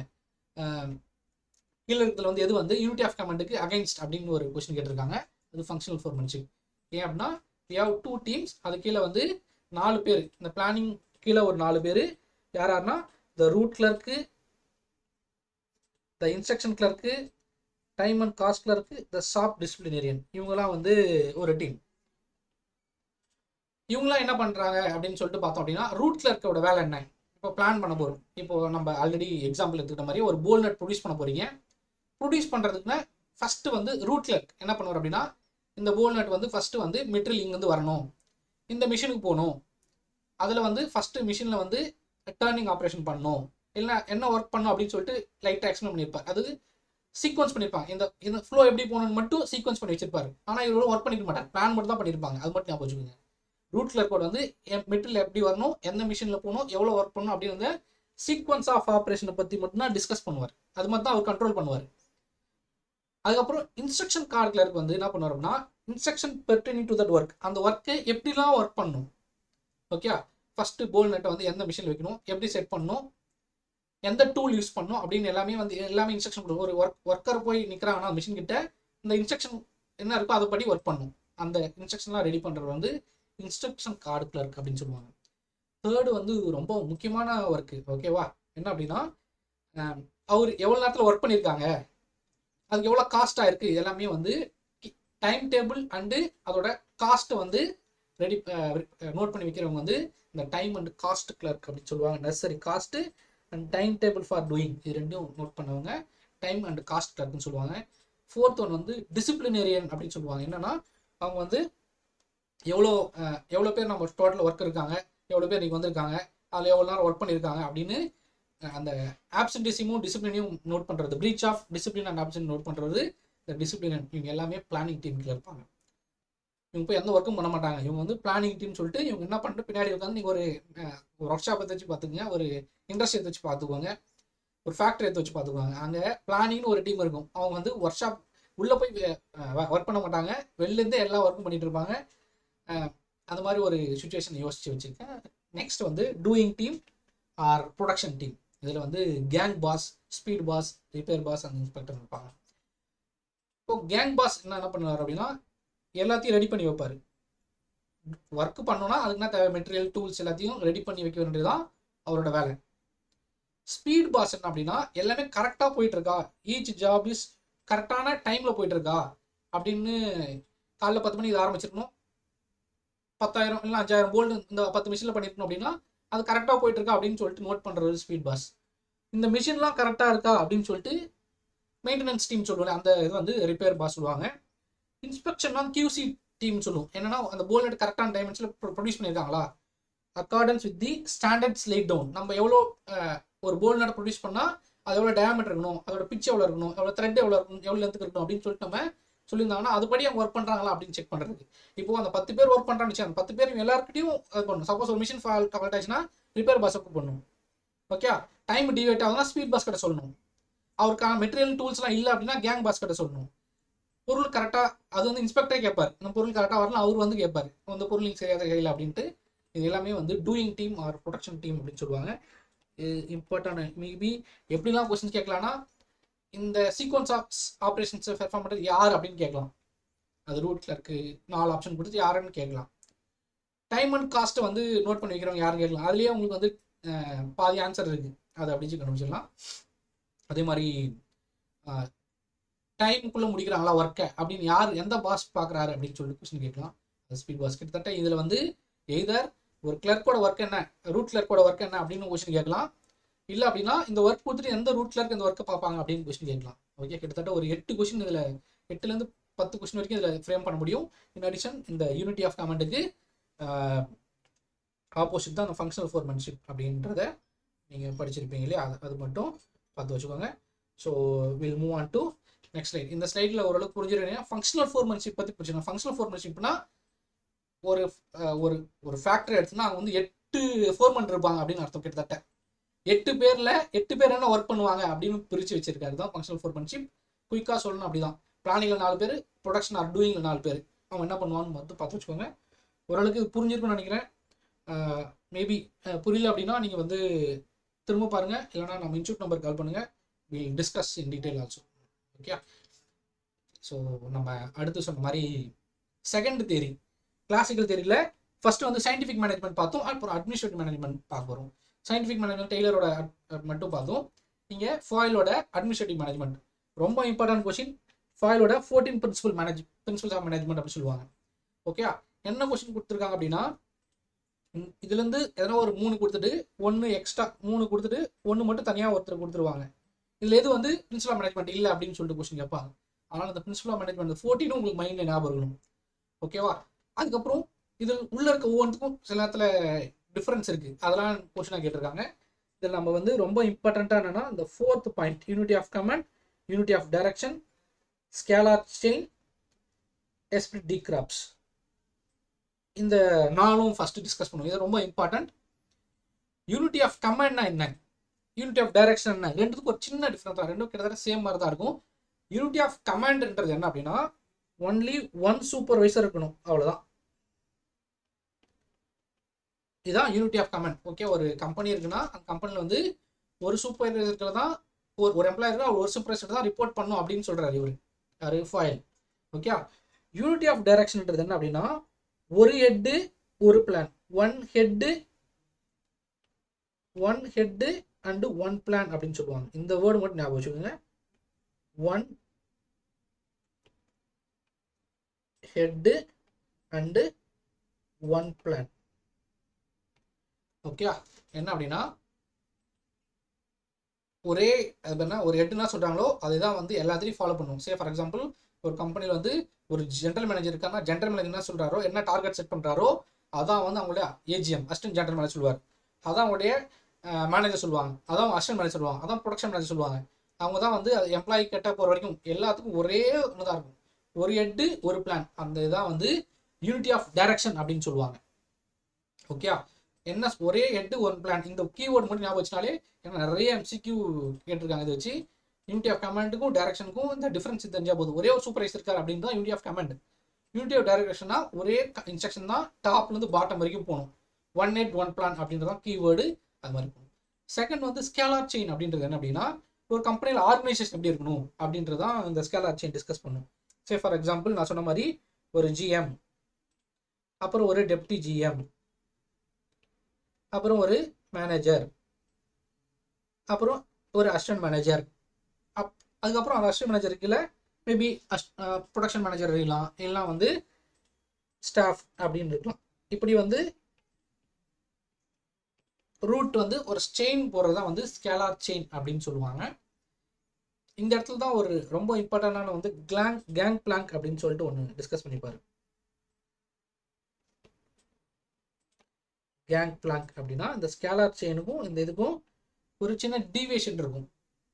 கேங் பிளாங்க்ன்றது அப்படின்னா ஒரு டிஸ்கஷன் பண்ணும்போது, ஒரு கம்யூனிகேட் பண்ணும்போது, say for example manager production ஒருத்தருக்காரு, மேனேஜர் சேல்ஸ்னு ஒருத்தருக்காங்க, மேனேஜர் பர்ச்சேஸ் அப்படின்னு ஒருத்தருக்காங்கன்னு வச்சுக்கோங்க.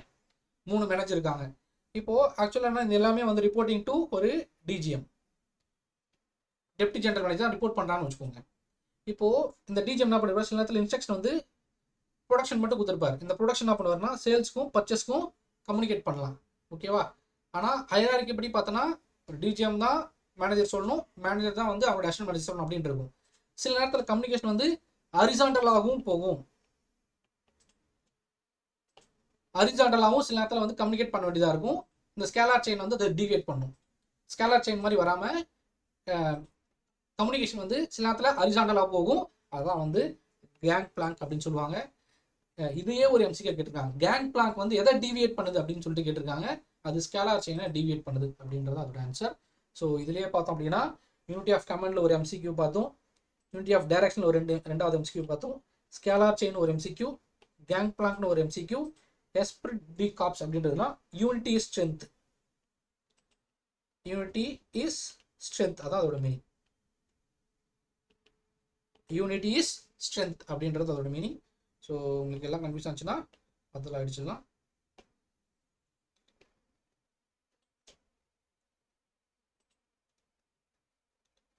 நம்ம எஸ்பிரிட் டி கார்ப்ஸ் மட்டும் டிஸ்கஸ் பண்ணுவோம். இது மட்டும் unity is strength, unity is strength அப்படின்னு சொல்லிட்டு கேட்டிருப்பாங்க. எஸ்பிரிட் டி கார்ப்ஸோட மீனிங் என்னன்னு சொல்லிட்டு கொஸ்டின் கேட்டிருக்காங்க. யூனிட் ஸ்ட்ரென்த் அப்படின்னு தெரிஞ்சுட்டா போதும். ஸோ இதான் அந்த 14 பிரின்சிபல். இந்த 14 பிரின்சிபல் நீங்கள் எல்லாமே ஞாபகம் வச்சுன்னு அவசியம் கிடையாது. கீ பாயிண்ட் ஞாபகம் வச்சிட்டாலே மற்ற எல்லாத்தையும் நம்ம ரிலேட் பண்ணிக்கலாம். ஓகே, ஃபர்ஸ்ட் வந்து டிவிஷன் ஆஃப் ஒர்க், செகண்ட் வந்து அத்தாரிட்டி அண்ட் ரெஸ்பான்சிபிலிட்டி, மூணாவது டிசிப்ளின். இவங்க தனியாக ஒரு குரூப்பு, அப்புறம் மீதி பேர் ஒரு தனியாக குரூப்பு, இன்னும் மீதி இருக்கிறதுலாம் தனியாக குரூப்பாக நீங்கள் ஞாபகம் வச்சுக்கிட்டிங்கன்னா ஈஸியாக நம்ம இது பண்ணிடலாம். இல்லை 7th உங்கள் எல்லாத்துக்கும் ஞாபகம் இருக்கும், ரெமுனரேஷன் சேலரி கொடுக்கணும் எந்த ஒர்க்னாலும், அதனால் வந்து அந்த பாயிண்ட் ஞாபகம் வச்சுக்கோங்க. ஸோ நம்ம பார்த்தோம் அப்படின்னா மொத்தம் 14 விஷயத்தில் நீங்கள் 7 விஷயத்தில் எப்படி ஏதோ ஒரு ஞாபகம் வச்சுட்டு அதோட ரிலேட்டடாக மற்ற விஷயத்தில் ஞாபகம் வச்சுட்டிங்கன்னா உங்களுக்கு 14 ஞாபகம் இருக்கும். கண்டிப்பாக அந்த 14 தெரிஞ்சிருக்கணும் அப்படின்னா கண்டிப்பாக ஒரு 10வது தெரிஞ்சிருக்கணும். 10 தெரிஞ்சால் ஆப்ஷன் எலிமினேட் பண்ணுறது உங்களுக்கு யூஸ்ஃபுல்லாக இருக்கும். ஓகேவா? அதனால் இதை படித்து வச்சுங்க. செகண்ட் வந்து என்ட்ரி ஃபைலோட 5 எலிமெண்ட்ஸ் ஆஃப் மேனேஜ்மெண்ட். நம்ம அந்த என்ட்ரி ஃபைலோட மேனேஜ்மெண்ட் டெஃபினிஷனே பார்த்துருப்போம். என்ன பண்ணியிருப்போம் அப்படின்னா to forecast, to plan, to organise, to command, to coordinate and to control அப்படின்னு சொல்லியிருப்பார். அதுதான் இங்கே பிரிச்சிருக்காங்க. Planning, organising, command, coordination and controlling அப்படின்றது தான் வந்து நம்ம எலிமெண்ட்ஸ் ஆஃப் மேனேஜ்மெண்ட் அப்படின்னு சொல்லிட்டு ஃபாயில் சொல்கிறார். ஓகேவா? ஸோ அதுக்கப்புறம் வந்து கிளாஸ் 6 கேட்டகரிஸ் ஆஃப் பிஸ்னஸ் அப்படின்னு சொல்லிட்டு பிரிச்சிருப்பார். ஒரு பிஸ்னஸில் வந்து என்னென்ன ஒர்க் இருக்கும் அப்படின்னு சொல்லிட்டு டெக்னிக்கல் ஒர்க் இருக்கும், கமர்ஷியல் ஒர்க் இருக்கும், ஃபினான்ஷியல் ஒர்க் இருக்கும், செக்யூரிட்டி ஒர்க் இருக்கும், அக்கௌண்டிங் அண்ட் மேனேஜர் ஒர்க் இருக்கும் அப்படின்னு சொல்லிட்டு இவர் பிரிச்சிருக்காரு. இதில் வந்து கொஸ்டின் கேட்போம்னா இதில் வந்து பிஸ்னஸ் ஆக்டிவிட்டிஸ் எது இல்லை அப்படின்னு சொல்லிட்டு எதனா ஒரு 3 இதுலேருந்து கேட்டு 4வது ஆப்ஷன் கேட்கலாம். ஸோ நீங்கள் எக்ஸாம் நீங்கள் இதை படிக்கும் போதே எக்ஸாமில் எப்படி எம்சிக்கு கேட்க வாய்ப்பு இருக்குது அப்படின்னு சொல்லிட்டு உங்கள் மைண்டை மேப் பண்ணிக்கணும். அப்போ தான் நமக்கு வந்து எக்ஸாம் சென்டரில் கரெக்டான கொஸ்டின் பார்க்கும்போது இதான் இதோட ஆன்சர் அப்படின்னு சொல்லிட்டு உங்களால் பண்ண முடியும். ஸோ இது வரைக்கும் நம்ம 2 தியரி பார்த்துருப்போம். இது கடைசியாக வந்து ஒரு கன்சால்டேஷன். ஓகே, ரொம்ப ரொம்ப இம்பார்ட்டண்டான கன்சால்டேஷன். லாஸ்ட் இயர் வந்து நான் இந்த பிரின்சிபல் மேனேஜ்மெண்ட் கிளாஸ் எடுக்கும்போது இந்த ஸ்லைடும் எடுத்திருந்தேன். எக்ஸாம்லேயும் பார்த்தா அதில் 2 கொஸ்டின் கேட்டிருந்தாங்க. ஓகேவா? ஸோ வந்து எம்பிஓ வச்சு ஒரு கொஸ்டின் கேட்டிருந்தாங்க. அதுக்கப்புறம் வந்து கிரிகரோட தேரி எக்ஸ் தேரி வச்சு 2 கொஸ்டின் கேட்டிருந்தாங்க. ஒவ்வொரு தேரியும் யார் சொன்னாங்க அப்படின்னு சொல்லிட்டு இதில் சொல்லியிருப்போம். நம்ம ஆல்ரெடி பார்த்து தான் ஜென்ரல் பிரின்சிபல் ஆஃப் மேனேஜ்மெண்ட் வந்து டிஸ்கிரைப் பண்ணவர் வந்து ஹென்ரி ஃபாயல், சயின்டிஃபிக் மேனேஜ்மெண்ட் பண்ணது வந்து டெய்லர், ஒரு ரிவிஷன் மாதிரி தான் பியூரோக்ராட்டிக் மாடல் வந்து வெப்பர், சைக்காலஜிக்கல் மேனேஜ்மெண்ட் பற்றி பேசணும் வந்து மேரி ஃபாயல் தான். அதுக்கப்புறம் வந்து டக்ளஸ் கிரிக்கரோட theory X and theory Y, X and Y theory அப்படின்னு சொல்லுவாங்க. இந்த எக்ஸ் அண்ட் ஒய் தேரி படிக்கும்போது இசட் தேரின்னு பார்த்து வச்சுக்குவாங்க. வில்லியம் ஹவுச்சி அப்படி தான் வந்து இசட் தேரி அப்படின்னு சொல்லிட்டு பேசியிருப்பார். ஆக்சுவலாக அந்த இசட் தேரியில் என்ன பேசியிருப்பாங்க அப்படின்னு சொல்லிட்டு பார்த்தோம் அப்படின்னா, ஃபார் எக்ஸாம்பிள் 2 பேரலாக நம்ம அமெரிக்காவில் சில குவாலிட்டி பற்றி ஸ்டடி பண்ண மேனேஜ்மெண்ட் தேரி பற்றி ஒரு டீம் வந்திருக்கும். அதே மாதிரி பேரலாக ஜாப்பனீஸில் வந்து தியரி படிச்சுருந்துருப்பாங்க மேனேஜ்மெண்ட் குவாலிட்டி பற்றி. ஸோ அந்த ஹவுச்சி என்ன பண்ணியிருப்பாருன்னா, போத் அமெரிக்கனோட ஸ்டடி எடுத்து படிச்சிருப்பாரு, ஜாப்பனீஸ் ஸ்டடி எடுத்து வச்சு கம்பேர் பண்ணி அதை படித்து ஒரு மேனேஜ்மெண்ட்டில் எப்படி இருக்கணும் அப்படின்னு சொல்லிட்டு ஸ்டடி பண்ணி 2த்தையும் கொலாபரேட் பண்ணி படித்து அதோட அவுட்கம் சொல்லியிருப்பார். அதான் வந்து இந்த இசட்ஸ் தேரி அப்படின்னு சொல்லுவாங்க. ஸோ இன்ட்ரெஸ்டிங்காக இருக்கும் அந்த தேரி. பட் நம்ம எக்ஸாமில் இந்த தேரி ஒரு சொன்னான்னு மட்டும் ஞாபகம் வச்சுக்க போதும். ஸோ அப்புறம் மேஸ்லோஸ் ஹைரார்கி ஆஃப் நீட்ஸ் தேரி அப்படின்னு சொல்லிட்டு பார்த்தோம். பீட்டர் ட்ரக்கர் ஆல்ரெடி பார்த்தோம், எம்பிஓ அவர் தான் டிஃபைன் பண்ணார் அப்படின்னு சொல்லிட்டு பார்த்தோம். ஃப்ராங்க் அண்டு பங்கர் கில்பர்ட் வந்து ஃபெட்டிக் ஸ்டடி அப்படின்றத பார்த்தோம். கின்ஸ்லே வந்து 7S மாடல் அப்படின்னு சொல்லுவாங்க. பட் இது மட்டும் பார்த்து வச்சுங்க. இந்த ஆர்ம்ஸ்ட்ராங் எக்ஸ்பெரிமெண்ட் அப்படின்னு ஆல்ரெடி சொல்லியிருப்பேன். ஓகே, சோசியல் அண்டு ஃபிசிக்கல் என்வரான்மெண்ட்டை பற்றி படித்தது யார் அப்படின்னு சொல்லிட்டு கொஸ்டின் கேட்டிருக்காங்க. அது வந்து எல்டன் மேயோ அப்படின்னு சொல்லியிருப்பேன். ஓகே, நான் ஃபஸ்ட்டே சொல்லியிருப்பேன். எஃபிஷியன்சின்னு ஒரு கான்செப்டை பேசினது வந்து எமர்சன் அப்படின்ட்டு, அது ஞாபகம் வச்சுக்கோங்க. கன்ட்டு வந்து டாஸ்க் அண்ட் போனஸ் பற்றி டிஸ்கஸ் பண்ணியிருக்காரு. ஃபார்மல் ஆர்கனைசேஷன் வந்து செஸ்டர் ஐ பெர்னார்ட் அப்படின்னு சொல்லிட்டு பேசியிருப்பார். ஃபங்க்ஷன்ஸ் ஆஃப் எக்ஸிக்யூட்டிவ் அப்படின்னு ஒரு புக்கில் பேசியிருப்பார். ஓகே, டெம்மிங் ஆக்சுவலாக டிக்யூமில் படிப்போம். எட்வர்ட் டெம்மிங்ஸ் வந்து டிக்யூம் பற்றி டிஸ்கஸ் பண்ணியிருப்பாரு. ஸோ இந்த ஸ்லைடில் இருக்கிறது எப்படியாவது உங்கள் மைண்டில் மேப் பண்ணி யாராக என்ன ஒர்க் பண்ணாங்க அப்படின்றது நீங்கள் பண்ணிச்சுனாலே கிட்டத்தட்ட 2 கொஷினுக்கு வந்து நீங்கள் ஈஸியாக அட்டன் பண்ணுற முடியும். So with this will move on to next slide. So first இதில் வந்து பார்ட்டியிலேயே நம்ம வச்சுருக்கோம். மேபி இது வந்து ஒரு பெரிய செஷனாக போகும். There is no other go. ஏன்னா ஃபுல் டாப்பிங்னா it will take more time. அதனால் வந்து நீங்கள் மேபி பிரேக் எடுத்து கூட நீங்கள் பாருங்கள். But will complete in one stage. Okay, so types of business அப்படின்னு சொல்லிட்டு பார்க்கும்போது என்ன மாதிரி டைப் பிஸ்னஸ் இருக்குது அப்படின்னா, சோல் ப்ராப்பர்ட்டிஷிப் இருக்கலாம், இல்லைனா பார்ட்னர்ஷிப் இருக்கலாம். அகைன் பார்ட்னர்ஷிப் உள்ள போனால் நிறைய பார்ட்னர்ஷிப் இருக்குது. Active partnership, dormant partnership, secret partnership, அது மாதிரி நிறைய விஷயங்கள் இருக்குது. பட் அது அவ்வளோலாம் நான் டீட்டெயிலாக போகல, அவ்வளோ டைம் இருக்காது. தென் கம்பெனிஸ் ஆக்ட் இருக்குது, கம்பெனிஸ் அப்படின்னு இருக்குது, கோஆப்ரேட்டிவ்ஸ் இருக்குது, ஜாயிண்ட் இந்து ஃபேமிலி அப்படின்னு இருக்குது. இதில் என்னென்னா இம்பார்ட்டன்ட் அப்படின்னா, இந்த பார்ட்னர்ஷிப்போட ஆக்ட் என்ன ஆக்ட் 1932 ஆக்ட் அப்படின்றதும், companies act 1956, latest act 2013. Generally இந்த 1956 ஆக்டை பற்றி தான் கொஸ்டின் கேட்பாங்க. அதே மாதிரி கம்பெனிஸ் இருக்குன்னா 2 விதமான கம்பெனிஸ் வந்து பிரைவேட் கம்பெனிஸ் வந்து பப்ளிக் லிமிடெட் கம்பெனிஸ். இந்த பிரைவேட் லிமிடெட் கம்பெனிஸ்லாம் மெம்பர்ஸ் பார்த்தீங்கன்னா மினிமம் 7 இருக்கணும், மேக்ஸிமம் எவ்வளோனா இருக்கலாம். பட் பப்ளிக் லிமிடெட்டில் பார்த்தோம் அப்படின்னா மினிமம் 2, மேக்ஸிமம் 200 இருக்கும். டேரக்டர்ஸ் பார்த்தீங்கன்னா இதுக்கு 2 டேரக்டர்ஸ்னு 3 டேரக்டர்ஸ் இருக்கணும். ஷேர்ஸ் வந்து ட்ரான்ஸ்ஃபர் பண்ணுறதுக்கு நோ ரெஸ்ட்ரிக்ஷன். இதுக்கு வந்து ரெஸ்ட்ரிக்டட் ட்ரான்ஸ்ஃபர் மட்டும் தான் பண்ண முடியும். அப்புறம் கோஆபரேட்டிவ் ஆக்ட் 1912, அந்த இந்து சக்சஷன் ஆக்ட் வந்து ஜாயிண்ட் இந்து ஃபேமிலி வந்து இந்து சக்சஷன் ஆக்ட் 1956 படி தான் ரிஜிஸ்டர் பண்ணும் அப்படின்ட்டு ரூல் இருக்குது. ஸோ இந்த இதுலேருந்து கொஸ்டின்ஸ் கேட்கலாம். இதுலேருந்து வந்தால் நீங்கள் ஈஸியாக அட்டன் பண்ணுறீங்கன்னு நினைக்கிறேன். செகண்ட், நீங்கள் இதை எப்படி நீங்கள் படித்து வச்சிருக்கீங்களோ படித்து வச்சிங்க. கண்டிப்பாக அந்த இயர்லாம் கன்ஃபியூஸ் ஆகும். பட் திரும்ப திரும்ப ஒரு 2 தடவை 3 தடவை நீங்கள் ஆக்சுவலாக எழுதி பாருங்க. ரொம்பலாம் எழுதணும் அவசியம் இல்லை. கம்பெனிஸ் ஆக்ட்னா 1956 அது மட்டும் எதனா போதும். நீங்கள் நிமிஷம் எடுக்கும்போது அது மட்டுமே நீங்கள் திரும்ப திரும்ப பெண்ணில் எழுதினாலே அது வந்து நிறைய விஷயங்கள் மைண்டில் ரிஷ் ஆகும். நான் எப்பவுமே சொல்கிறது தான் ஸ்டூடெண்ட்ஸ் கிட்ட, ஹிண்ட்ஸ் மட்டும் எழுதுங்க பேப்பரில், கண்டிப்பாக எழுதி ஆகணும். படிக்கும்போது வெறும் ஸ்லைடு மட்டும் பார்த்துட்டு போகிறது எனக்கு நான் சஜஸ்ட் பண்ண மாட்டேன். இன்னும் டு டேக் ஹிண்ட்ஸ் அப்படின்னு சொல்லுவேன். ஓகே, ஸோ நெக்ஸ்ட் வந்து என்விரான்மெண்ட் அனாலிசிஸ் அப்படின்னு ஃபர்ஸ்ட் பார்ட்டில் லாஸ்ட்டு டாபிக் வந்து என்விரான்மெண்ட் அனாலிசிஸ். என்விரான்மெண்ட் அனாலிசிஸில் பார்த்தோம் அப்படின்னா ஒரு பிஸ்னஸில் 2 விதமான என்விரான்மெண்ட் இருக்குது. ஒன்று வந்து internal environment and external environment அப்படின்னு சொல்லிட்டு பேசியிருப்பாங்க. இன்னும் வந்து நம்ம ரிலேட்டிவிட்டி அண்ட் டைனமிக் பற்றி டிஸ்கஸ் பண்ண வேண்டியதில். இன்டர்னல்குள்ளே பார்த்தோம் அப்படின்னா எதெல்லாம் இன்டர்னல் அப்படின்னு சொல்லிட்டு பார்த்தோம் அப்படின்னா ஒரு கம்பெனியாக அந்த கம்பெனியோட வேல்யூ ஆஃப் தி சிஸ்டம் அதெல்லாம் வந்து இன்டர்னல். R&D internal. ஒரு கம்பெனியோட இமேஜ், ஓகே, அவங்களோட விஷன் அண்ட் அப்ஜெக்டிவ் என்ன, internal power relationship, human relationship, இதெல்லாம் வந்து ஒரு கம்பெனியோட இன்டர்னல் பற்றி, இன்டர்னல் ஃபேக்டர்ஸை பற்றி பேசும். இன்டர்னல் என்விரான்மெண்ட்டை பற்றி பேசும். சேம் வே எக்ஸ்டர்னல் என்விரான்மெண்ட்டை பற்றி பேசணும் அப்படின்னா நம்மளுக்கு 2 விதமான எக்ஸ்டர்னல் வரும். ஒன்று வந்து மைக்ரோ, ஒன்று மேக்ரோ. ஓகே, சப்ளையர்ஸு, காம்படிட்டர்ஸ் அப்படிலாம் பார்த்தி அப்படின்னா வந்து மைக்ரோ என்விரான்மெண்ட் அப்படின்னு சொல்லுவாங்க. ஒரு இந்தியா லெவலில் பேசினா எக்கனாமி பற்றி பேசுது, சோசியல் கல்ச்சர் பற்றி பேசுது, குளோபல் பற்றி பேசுது, டெக்னாலஜி பற்றி பேசுறதுலாம் வந்து மேக்ரோ என்விரான்மெண்ட் அப்படின்னு சொல்லி பேசுவாங்க. ஏன் இதை பற்றி டிஸ்கஸ் பண்ணோம் அப்படின்னா எக்ஸாம் எப்படி கொஸ்டின் கேட்பாங்க அப்படின்னா இதில் எது வந்து இன்டர்னல் என்விரான்மெண்ட் பேராமீட்டர்ஸ் அப்படின்னு கேட்கலாம், இல்லை எக்ஸ்டர்னல் எதுன்னு கேட்கலாம். இன்னும் டீலாக போனோம்னா மைக்ரோ என்விரான்மெண்ட்டில் எதுலாம் இருக்கும், இல்லை எதுலாம் இல்லை அப்படின்னு கொஸ்டின்ஸ் கேட்கலாம். அதனால் இந்த ஏரியாவிலேருந்து இந்த கொஸ்டின்ஸில் கேட்க வாய்ப்பு இருக்குது. இதோட இந்த குயிக் இன்ட்ரோட நம்ம இந்த டாப்பிக்கில் ஓரளவுக்கு இதை கவர் பண்ணிக்கிறேன். இன்னொன்று relativity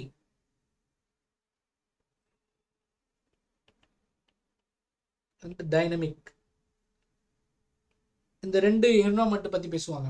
relative environment, dynamic environment அப்படின்னா சப்போஸ் ஒரு என்விரான்மெண்ட் இருக்குது, அந்த ஒரு என்விரான்மெண்ட்லேயே டிஃப்ரெண்ட் டைம்ஸில் என்ன மாதிரி மாறி இருக்கு அப்படின்னு படிக்கிறது வந்து டைனமிக் என்விரான்மெண்ட் அப்படின்னு பேசலாம். ரிலேட்டிவ் என்விரான்மெண்ட்னா 2 இருக்கும். ஓகே, இந்த என்விரான்மெண்ட் அந்த என்விரான்மெண்ட் 2 இடத்தையும் வந்து டிஃப்ரெண்ட் என்விரான்மெண்ட்டில் வந்து பற்றி ஸ்டடி பண்ணுறது ரிலேட்டிவிட்டி அப்படின்னு சொல்லிட்டு படிப்பாங்க. ஸோ இதுலேயும் எம்சிக்யூ கேட்டிருக்காங்க, இதுலேயும் கேட்டிருக்காங்க. ஓகே, இதில் வந்து எது இன்டர்னல் ஃபேக்டர்ஸ் அப்படின்னு சொல்லிட்டு கேட்டிருக்காங்க. இதில் வந்து மைக்ரோ இன்டர்னல் ஃபேக்டர்ஸ் அதை பற்றி கொஸ்டின் கேட்டிருக்காங்க. கிட்டத்தட்ட ஒரு 4 எம்சிக்யூ நம்ம இதில் பார்த்துருக்கோம். ஒரு குயிக்காக சொல்லணும் அப்படின்னா என்விரான்மெண்ட்னா மேஜராக 2 பேர், internal environment, external environment. External என்விரான்மெண்ட்டுக்குள்ள மைக்ரோ அண்ட் மேக்ரோ, எதெல்லாம் மேக்ரோக்குள்ள வரும், எதெல்லாம் மைக்ரோக்குள்ள அப்படி வரும்னு சொல்லிட்டீங்க. ஒரு தடவை பார்த்து வச்சுக்கோங்க. மேபி இதில் படித்ததே உங்களுக்கு யூஸ்ஃபுல்லாக இருக்கும். சப்ளையரு, காம்படிட்டர்ஸு, கஸ்டமர்ஸ் இதெல்லாம் வந்து மைக்ரோ என்விரான்மெண்ட்குள்ளே வரும் அப்படின்ற மட்டும் ஞாபகம் போதும். நம்ம ஆப்ஷன் வச்சு எலிமினேட் பண்ணலாம். ஓகே, ஸோ இதோட நம்ம செகண்ட் டாபிக் உள்ள போகலாம். ஸோ ஃபர்ஸ்ட் டாபிக்ல வந்து management evolution types, business types and அதோட என்விரான்மெண்ட் பார்த்தோம். பார்ட் பியில் வந்து பிளானிங்கோட டைப்ஸு, அதோட steps, forecasting, MBO and MBE அதாவது மேனேஜ்மெண்ட் பை எக்ஸெப்ஷன் அப்படின்னு பார்க்க போகிறோம். ஓகே, ஸோ இதில் வந்து ஃபர்ஸ்ட் வந்து டெஃபினிஷன் ஆஃப் பிளானிங். அகைன் நம்ம சொன்ன மாதிரி என்னென்ன ப்ரொஃபஸர்ஸ் பிளானிங்கை டிஃபைன் பண்ணியிருக்காங்க அப்படின்னு சொல்லிட்டு பர்டிகுலராக பார்ப்போம். நம்ம என்ட்ரி ஃபைல் நம்ம மேனேஜ்மெண்ட்டில் என்ன பண்ணாரோ அதுதான் டு ஃபோர்காஸ்ட், டு பிளான் அப்படின்னு சொன்னதால இந்த இடத்துல அந்த டெஃபினிஷன் எடுத்துக்கணும். ஓகேவா, to forecast, to plan, to organise, to command, to coordinate and to control அப்படின்னு சொல்லிட்டு டிஸ்கஸ் பண்ணியிருப்பாரு. அதுக்கப்புறம் George Terry, planning is selecting and relating facts and making using of assumptions regarding the future in visualisation to achieve desired results அப்படின்னு சொல்லியிருப்பாரு. இந்த future அப்படின்னு சொல்ற word ரொம்ப முக்கியம். ஓகே, இதான் வந்து பிளானிங் பெர்மிசஸ் அப்படின்னு சொல்லுவாங்க. ஃபியூச்சரோட டேட்டா வச்சு டிஸ்கஸ் பண்ணுறதா வந்து பிளானிங் பெர்மிசஸ் அப்படின்னு சொல்லுவாங்க. அதை பற்றி பர்டிகுலராக இவர் பண்ணுவார். இதில் என்னன்னா selecting and relating of facts அப்படின்றது வந்து நீ ஜார்ஜ் டெரி ஞாபகம் வச்சுட்டிங்கன்னா அது வந்து நம்ம MCQ கேட்டால் போட்டுடலாம். அண்ட் தென் கன்சர்ன்டு ஓடனல் என்ன சொல்லியிருக்காங்க அப்படின்னு சொல்லிட்டு பார்த்தோம்னா planning is deciding in advance what to do, how to do, when to do, who is to do அப்படின்ற எல்லா கொஸ்டின்ஸுக்கும் ஆன்சர் பண்ணுற மாதிரி ஒரு டிஃபைன் பண்ணியிருப்பாங்க. ஓகே, ஸோ அது வந்து இந்த கன்சர்ன் டனல் வந்து கேட்டாங்கன்னா இந்த பிளானிங் பற்றி டிஃபைன் பண்ணதை இதை வச்சு நீங்கள் நோட் பண்ணி வச்சுங்க. அப்புறம் லூயிஸ் ஆலன் வந்து management planning involves development of forecast, objectives, policies, programmes, procedures, schedules and budgets அப்படின்னு சொல்லியிருப்பார். ஓகே, நம்ம இது ரொம்ப இம்பார்ட்டண்டான MCQ. இதில் வர ஒவ்வொரு வேர்டும் policies, programs, procedures, schedules, budgets, அதோட மீனிங் என்ன அப்படின்னு சொல்லிட்டு நீங்கள் தெரிஞ்சுக்கணும். நம்ம அகைன் அதுக்கு ஒரு ஸ்லைடு வச்சுருக்கோம்னு நினைக்கிறேன், அங்கே நம்ம டிஸ்கஸ் பண்ணுவோம். இதை பற்றிலாம் லூயிஸ் ஆலன் டிஸ்கஸ் பண்ணியிருப்பார். ஓகே, ஸோ அதனால் இது வந்து ரொம்ப இம்பார்ட்டன்ட். அதே மாதிரி ஹைமன் என்ன சொல்லியிருப்பார் அப்படின்னா, planning is advance what to be done when a managers plans he projects a course of action for the future attempting to achieve consist coordinating structure of operations aimed at desired results. Okay, இது எல்லாத்தையும் சேர்த்து அவர் சொல்லியிருப்பார். ஒரு manager என்ன பண்ணுறாரு அப்படின்னு சொல்லி planning வந்து ஹைமன் டிஸ்கஸ் பண்ணியிருப்பார். கிட்டத்தட்ட இதே மாதிரி தான் planning is the process of deciding in advance what to be done, who is to do it, how is to be done, when to be done எல்லாரும் சொல்லியிருப்பார். கிட்டத்தட்ட அவங்க சொன்ன மாதிரி தான் சொல்லியிருப்பாரு. என்னன்னா ப்ராசஸ் ஆஃப் டிசைடிங் அப்படின்னு சொல்லியிருப்பாங்க, அவங்க டிசைடிங் இன் அட்வான்ஸ் அப்படின்னு சொல்லியிருப்பாங்க. அவ்வளோதான். ஓகே, ப்ராசஸ் ஆஃப் டிசைடிங் கிட்டத்தட்ட நம்ம கன்சர்ன்டு கெனித் ஹெலன் சொல்கிறதும் கிட்டத்தட்ட சேமாக இருக்கும். சின்ன சின்ன வேரியேஷன்ஸை வந்து சொல்லியிருப்பாங்க, அவ்வளோதான். அது மட்டும் நீங்கள் பார்த்து வச்சுக்கோங்க. ஓகே, ஸோ உங்களுக்கு வந்து எல்லா கொஸ்டினும் கேட்டிருப்பாங்க. இங்கே வந்து எப்படி ரிலேட் பண்ணுறது, பிரிட்ஜ் கேப் பிட்வீன் அப்படின்னு எக்ஸ்ட்ரா ஒரு வேர்ட் சொல்லியிருப்பாங்க. அதை வச்சு நீங்கள் ரெண்டுத்தையும் டிஸ்கஸ் பண்ணிக்கலாம். ஓகே, ஸோ மேபி இது எல்லாமே ஒரு கன்ஃபியூஸ்டு ஸ்டேட்டாக இருந்ததுன்னா நீங்கள் எழுதி பாருங்கள். ஒரு 5 தடவை எழுதினா கண்டிப்பாக எனக்கு வந்து எந்தெந்த இதுன்னு சொல்லி ஃபுல்லும் எழுதுவேன்னா கீவேர்ட்ஸ் மட்டும், ஆத்தர் நேம் அதோட கீவேர்ட்ஸ் மட்டும் நீங்கள் எழுதிக்கிங்க, மைண்ட் நல்லா பதிஞ்சிடும். ஓகே, ஸோ நெக்ஸ்ட் வந்து ஃபீச்சர்ஸ் ஆஃப் பிளானிங் அப்படின்னு சொல்லிட்டு பார்க்கும்போது ஃபீச்சர்ஸ் எப்படிலாம் பிரிக்கிறாங்கன்னா கான்ஸ்டியூஷனல் ஃபீச்சர்ஸு, ஆப்ரேஷனல் ஃபீச்சர்ஸ், அந்த டிசைரபிள் ஃபீச்சர்ஸ் அப்படின்னு சொல்லிட்டு பிரிக்கிறாங்க. ஓகே, ஸோ பிளானிங் எப்படி இருக்கணும், கோல் ஓரியன்டாக இருக்கணும், ஃபியூச்சரிசமாக இருக்கணும், ஃபியூச்சரை ப்ரெடிக்ட் பண்ணி பண்ணணும். இம்பார்ட்டன்ஸ், ஒரு கம்பெனியோட வெரி இம்பார்ட்டன்ட் வந்து பிளானிங் தான். அப்புறம் பிளான் பண்ணும்போது அதோட சாய்ஸஸ் இருக்கணும். அப்புறம் இது வந்து ஒரு இன்டலெக்சுவல் எக்ஸசைஸ் அப்படின்னு சொல்லுவாங்க. பிளான் பண்ணுறதுக்கு வந்து ஒரு இன்டலெக்சுவல் தேவைப்படும் அப்படின்னு சொல்லுவாங்க. ஆப்ரேஷன் பண்ணும்போது pervasiveness, okay, and then range, continuity எல்லாமே இருக்கணும் அப்படின்னு சொல்கிறாங்க. அண்ட் தென் டிசைரபிள் வந்து அது எப்படி இம்ப்ளிமெண்ட் பண்ண போகிறோம், எவ்வளோ ஃப்ளெக்சிபிளாக இருக்குது, இன்டிகிரிட்டி எப்படி இருக்குது, எஃபிஷியன்சி எப்படி இருக்கணும், உங்கள் பிளானிங்கில் இருக்கணும் அப்படின்ட்டு சொல்கிறாங்க.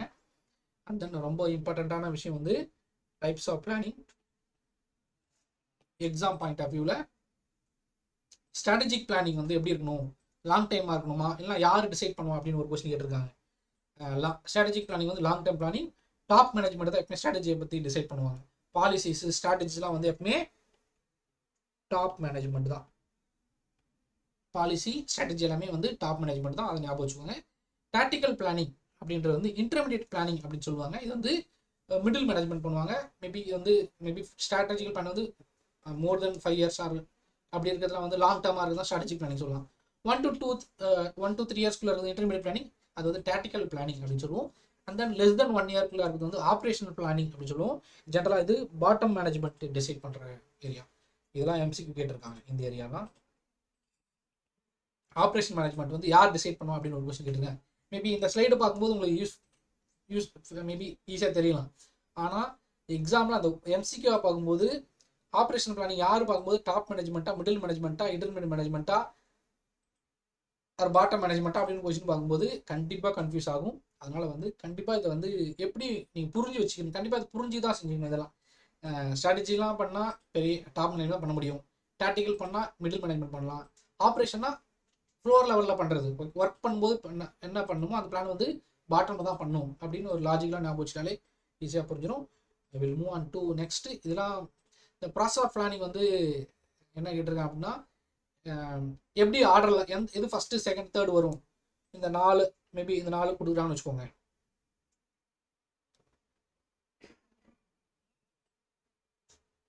நாலு கொடுத்துட்டு இதில் எது ஃபஸ்ட்டு எது செகண்ட் எது தேர்டு வரும் அப்படின்லாம் கொஸ்டின் கேட்பாங்க. அங்கே தான் நம்ம ரொம்ப இம்பார்ட்டண்ட்டாக பண்ணணும். Okay, perception of opportunities, establishing objective, planning permission, அதாவது பிளானிங் பண்ணால் ஃபியூச்சரை பண்ணால் பிளானிங் பெர்மிஷனும், அதுக்கப்புறம் ஐடென்டிஃபிகேஷன் ஆஃப் ஆல்டர்னேட்டிவ்ஸ், அதுக்கப்புறம் evaluation of alternatives, choice of alternatives and formulation of support plans. இந்த சாய்ஸ் வந்து இப்போ என்ன பண்ண இந்த இது வச்சு ஞாபகம் வச்சுன்னா நீங்கள் ஆல்டர்னேட்டிவ்ஸை வச்சு ஒரு 3 பாயிண்ட் ஞாபகம் வச்சுக்கலாம். நீங்கள் இந்த ப்ராசஸ் ஆஃப் பிளானிங் வந்து ஆல்டர்னேட்டிவ்ஸ் ஃபஸ்ட்டு ஆல்டர்னேட்டிவ்ஸ் ஐடென்டிஃபை பண்ணும், அப்புறம் அதை எவலேட் பண்ணும், அதை சூஸ் அதை சாய்ஸ் செலக்ட் பண்ணும். ஓகே, இது 3 இது பண்ணணும்னா அதுக்கு முன்னாடி என்ன பண்ணணும் அப்படின்னா ஃபியூச்சர் பெர்மிசஸ், அதுதான் பிளானிங் பெர்மிசஸ் சொல்லுவாங்க. Planning premises first perception of opportunities. நம்ம என்ன ஒரு பிளான் பண்ணால் எனக்கு என்ன ஆப்பர்ச்சுனிட்டிஸ் இருக்குது, அதை வச்சு நம்மளுடைய அப்ஜெக்டிவ் பிளான் இது பண்ணணும். அங்கே வந்து பிளானிங் பெர்மிஷனில் போய் பிளான் பண்ணணும். இதான் ஃபர்ஸ்ட் ஸ்டெப்பு. அப்புறம் ஆல்டர்னேட்டிவ்ஸ், எவாலுவிங் ஆல்டர்னேட்டிவ், செலக்டிங் ஆல்டர்னேட்டிவ்ஸ். இந்த ஆல்டர்னேட்டிவ் செலக்ட் பண்ணதுக்கப்புறம் அதுக்கு வந்து ஒரு சப்போர்ட் பிளான் ரெடி பண்ணிட்டு கடைசியாக வந்து எஸ்டாப்ளிஷிங் சீக்வன்சிங் ஆஃப் ஆக்டிவிட்டிஸ் இதோட முடியும். ஓகே, அந்த 8 தான் வந்து ப்ராசஸ் ஆஃப் பிளானிங் சொல்லுவாங்க. அகைன் இது வந்து எம்சிக்யூ பார்க்கும்போது தான் அவங்களுக்கு பிரச்சனையே வரும். இந்த ஸ்லைடை வெறும் பார்த்தீங்கன்னா எதனா ஒரு 8 போகுது அப்படின்னு நினைப்போம். எம்சிக்யூவில் கொடுக்கும்போது எது ஃபர்ஸ்ட் வரும், எது செகண்ட் வரும், தேர்ட் வரும் ஆர்டர் பண்ணும்போது தான் நம்ம ரொம்ப டஃப்பாக இருக்கும். அதனால வந்து ஒரு மிடிலாக ஆல்டர்னேட்டிவ்ஸ், ஒரு 3 ஆல்டர்னேட்டிவ்ஸ், இந்த 8 பாயிண்ட்ல 3 ஆல்டர்னேட்டிவ்ஸ் பார்த்தோம். ஐடென்டிஃபை, எவாலுவேட்டிங் அண்ட் சாய்ஸ், இது 3 இதான் வர முடியும் கரெக்டாக ஒரு ஃப்ளோவில். அதுக்கு முன்னாடி இருக்கிறது பார்த்துங்க, கடைசியில் 2 இருக்கிறது பார்த்து வச்சிங்கன்னா நம்ம ஈஸியாக இந்த இதை ஞாபகம் வச்சுக்கலாம். And then types of operation plans அப்படின்னு சொல்லிட்டு பார்த்தோம் அப்படின்னா எதுக்கு பர்டிகுலராக கொடுத்தா எதுலாம் லாங் டேர்மாக இருக்கும், எல்லாம் ஷார்ட் டேர்மாக இருக்கும் அப்படின்றது மட்டும் தான். ஏன்னா இதில் எது லாங் டேர்ம் அப்படின்னு செலக்ட் பண்ணணும் ஒரு எம்சி கேட்டிருக்காங்க. ஓகே, ஸ்ட்ராட்டஜி, பாலிசி, ஓகே, ஒரு கம்பெனியோட மிஷனு, அப்ஜெக்டிவ் இதெல்லாம் வந்து லாங் டேர்மாக தான் இருக்கும். ஓகே, ஒவ்வொரு வருஷத்துக்கும் ஒரு கம்பெனியோட அப்ஜெக்ட்லாம் மாற்றிட்டு இருக்க மாட்டாங்க. Okay, so that is long term. Rules, procedures, programmes, பட்ஜெட்ஸ்லாம் வந்து அது ஷார்ட் டேர்மாக இருக்கும். அது இயர்லி மாற்றலாம், இல்லை 6 months வந்து மாற்றலாம், அது மாதிரி இருக்கும். ஸோ அகைன் இதை பற்றி நம்ம டீட்டெயிலாக டிஸ்கஸ் பண்ண போகிறோம். பாலிசினா என்ன, ஸ்ட்ராட்டஜினா என்ன, ப்ரோக்ராம்னா என்னன்னு சொல்லிட்டு இந்த ஸ்லைடில் நீங்கள் ஞாபகம் வச்சுக்க வேண்டியது process of planning and types of operation plans அப்படின்றத மட்டும் ஞாபகம் வச்சுக்கோங்க. நம்ம இந்த ஆப்ரேஷன் பிளானு, டாக்டிக்கல் பிளான், ஸ்ட்ராட்டஜிக்கல் பிளான்லாம் போதும், அதுக்குள்ளே இருக்க ஒரு எலிமெண்ட்ஸ் தான் இது. ஓகே, ஸோ அது வந்து நம்ம ஒவ்வொன்றா எம்சிக்யூ பாயிண்ட் ஆஃப் வியூவில் தான் அது எடுத்துருவோம். Mission or purpose of the company அப்படின்னா சென்ஸ் ஆஃப் கமிட்மெண்ட். அந்த கம்பெனி எதுக்கு வச்சுருக்காங்க, சரி வந்து ஒரு ஃபுட்பால் மேனுஃபேக்சர் கம்பெனி வச்சுக்கோங்க. அவங்களுடைய பர்பஸ் என்ன, ஹை குவாலிட்டி ஃபுட்பாலை ப்ரொடியூஸ் பண்ணணும் அப்படின்றதான் அவங்களுடைய மிஷனாக இருக்க முடியும். ஓகே, இன்னொன்று சொல்ல போனோம் அப்படின்னா அவங்க எதை நோக்கி ஓடுறாங்க அதான் அவங்களுடைய மிஷன். இதுதான் என்னோட அல்டிமேட் அச்சீவ்மெண்ட் அப்படின்னு சொல்லிட்டு இதுதான். மேபி ஒரு குளோபலாக என் கம்பெனி வந்து குளோபலாக எல்லா ரெக்குவயர்மெண்ட்டையும் நான் கொடுக்கணும், குளோபல் ரெக்குவயர்மெண்ட்டை மீட் பண்ணணும் அப்படின்னு கூட மிஷன் வச்சிருக்கலாம். இல்லை இந்தியா ஃபுல்லாக நான் ஒரு கம்பெனினா இந்தியா ஃபுல்லாக வந்து என்னோட ஃபுட்பால் விற்கணும் அப்படின்ற அவங்க மிஷன் வச்சிருக்கலாம். அதுக்கப்புறம் இதுக்கு ஒரு சின்ன வித்தியாசம் தான் கோல். அதை எப்படி பண்ணுறது, towards all activities of an organisation or director. ஒரு டாப் மேனேஜ்மெண்ட்லேருந்து பாட்டம் மேனேஜ்மெண்ட் வரைக்கும் அதை நோக்கி தான் ஓடணும், குவாலிட்டி ஃபுட்பாலை ப்ரொடியூஸ் பண்ணணும் அப்படின்றதான் அவங்களுடைய அப்ஜெக்டிவ். ஃபர்ஸ்ட் வந்து அங்கே எங்கெல்லாம் போகணும் அப்படின்னு சொல்லிட்டு மிஷன் செட் பண்ணணும். அந்த மிஷனை வச்சு தான் இந்த அப்ஜெக்டிவ் இருக்கும்.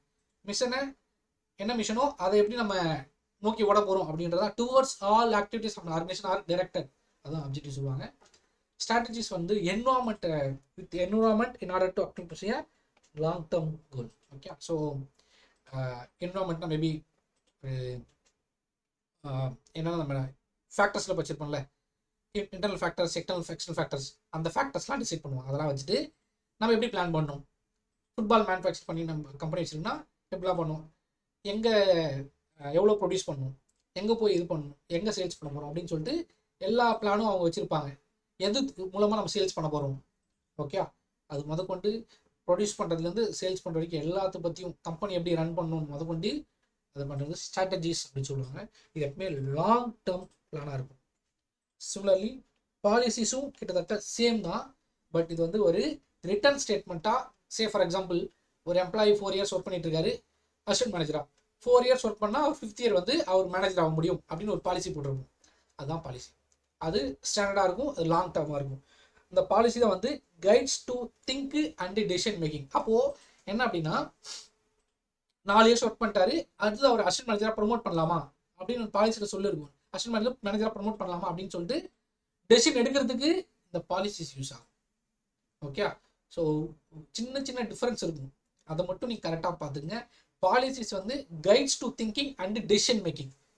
அந்த டெசிஷன் மேக்கிங்க்கு ரொம்ப யூஸ்ஃபுல்லாக இருக்கும் பாலிசி. இதே ஒரு கொஸ்டினை கேட்டிருக்காங்க, ஒரு மேனேஜர் வந்து ஒரு ஆள் வந்து ப்ரொமோட் ஆகிறாரு, அவருக்கு எது மூலமாக ப்ரொமோட் ஆவார் அப்படின்னு சொல்லிட்டு ஸ்ட்ராட்டஜியா, பாலிசியா, ப்ரொசீஜரா, ரூலான்னு கேட்டிருக்காங்க. ஓகே, அப்போது பாலிசிஸ் இந்த கடைசி 2 ஸ்ட்ராட்டஜி அண்ட் பாலிசி மட்டும் ரொம்ப இம்பார்ட்டன்ட் ஞாபகம் வச்சுக்கோங்க. என்விரான்மெண்ட்னு ஒரு வேர்டு வச்சு திங்க் பண்ணுறது தான் ஸ்ட்ராட்டஜி.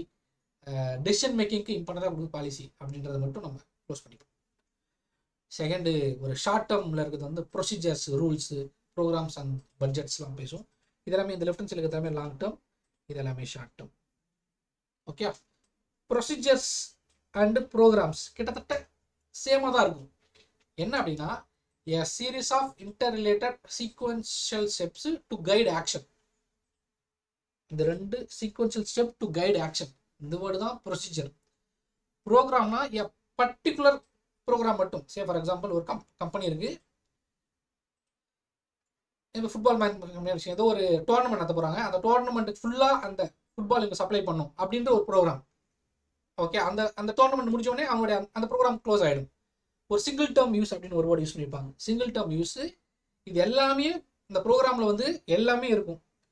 அப்ஜெக்டிவ்ஸ் வச்சுருப்பாங்க, இந்த ப்ரொஜெக்டை யூஸ் பண்ணுவாங்க, ரூல்ஸ் யூஸ் பண்ணுவாங்க, task, human physical resource required எல்லாத்தையுமே யூஸ் பண்ணுவாங்க. ஆனால் ஒரு short term programme one time use பண்ணுறதுக்காக இந்த ப்ரோக்ராம்குள்ளே எல்லாமே இருக்கும். அந்த கம்பெனியோட பாலிசி, ப்ரொசீஜர், ரூல்ஸ் எல்லாமே இருக்கும்.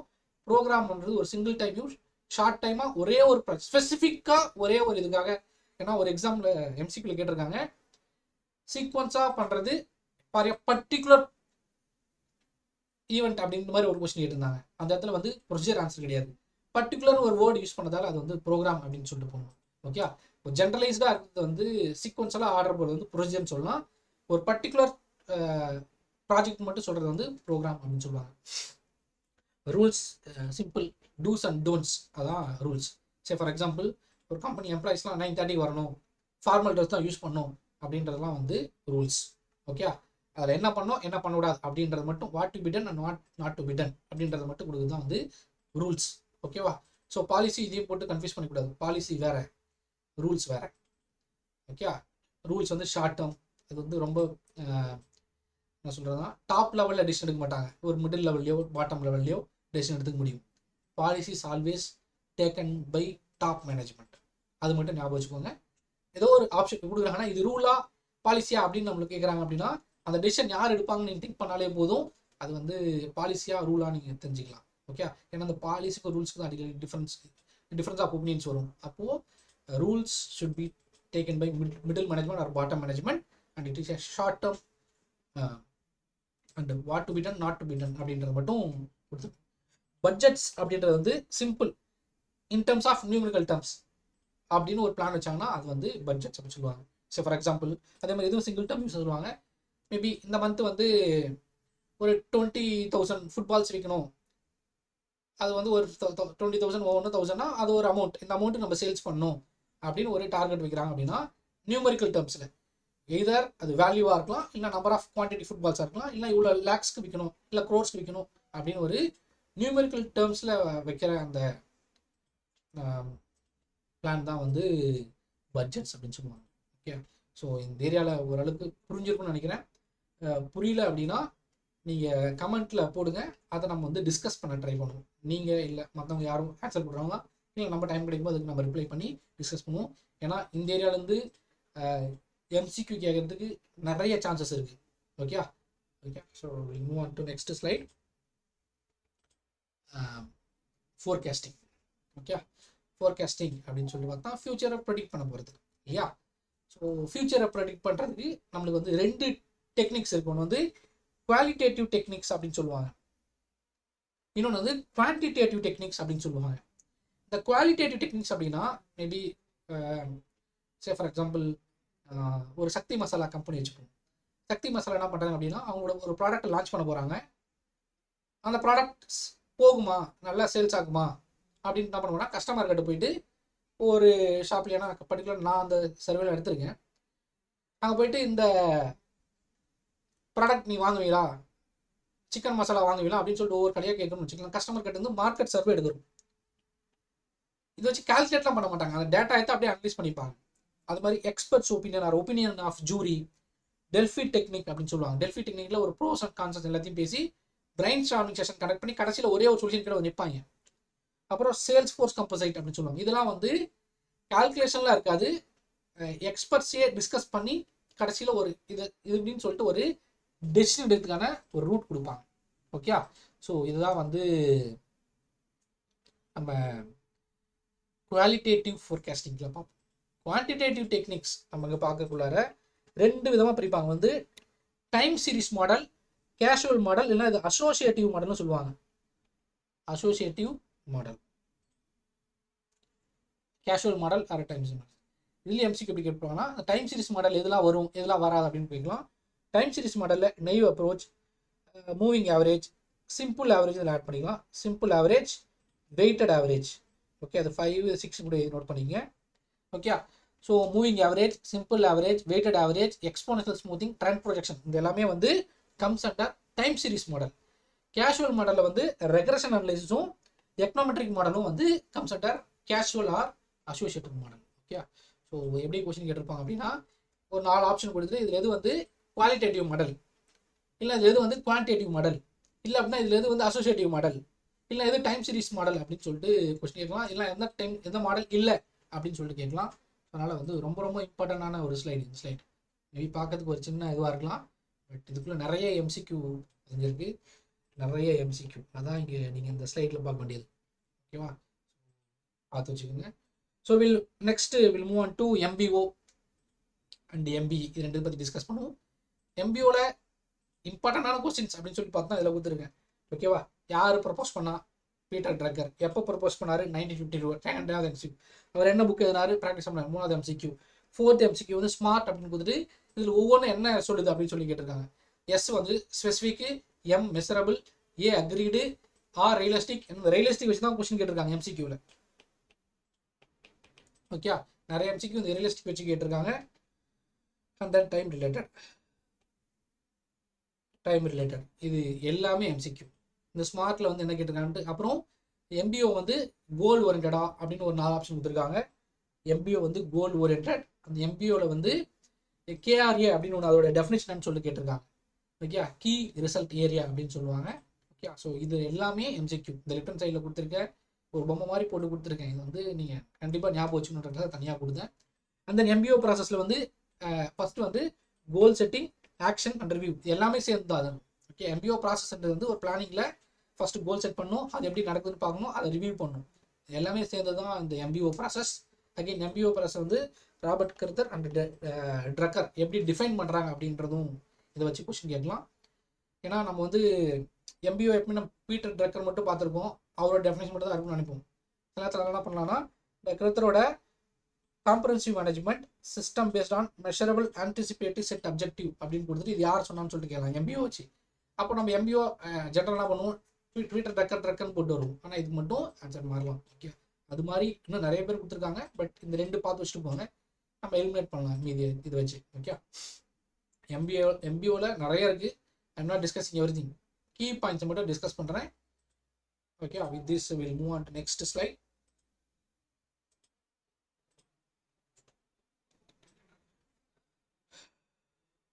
ஓகே, ஸோ எம்பிஓக்கும் எம்பிஓக்கும் சின்ன டிஃப்ரென்ஸ் தான்.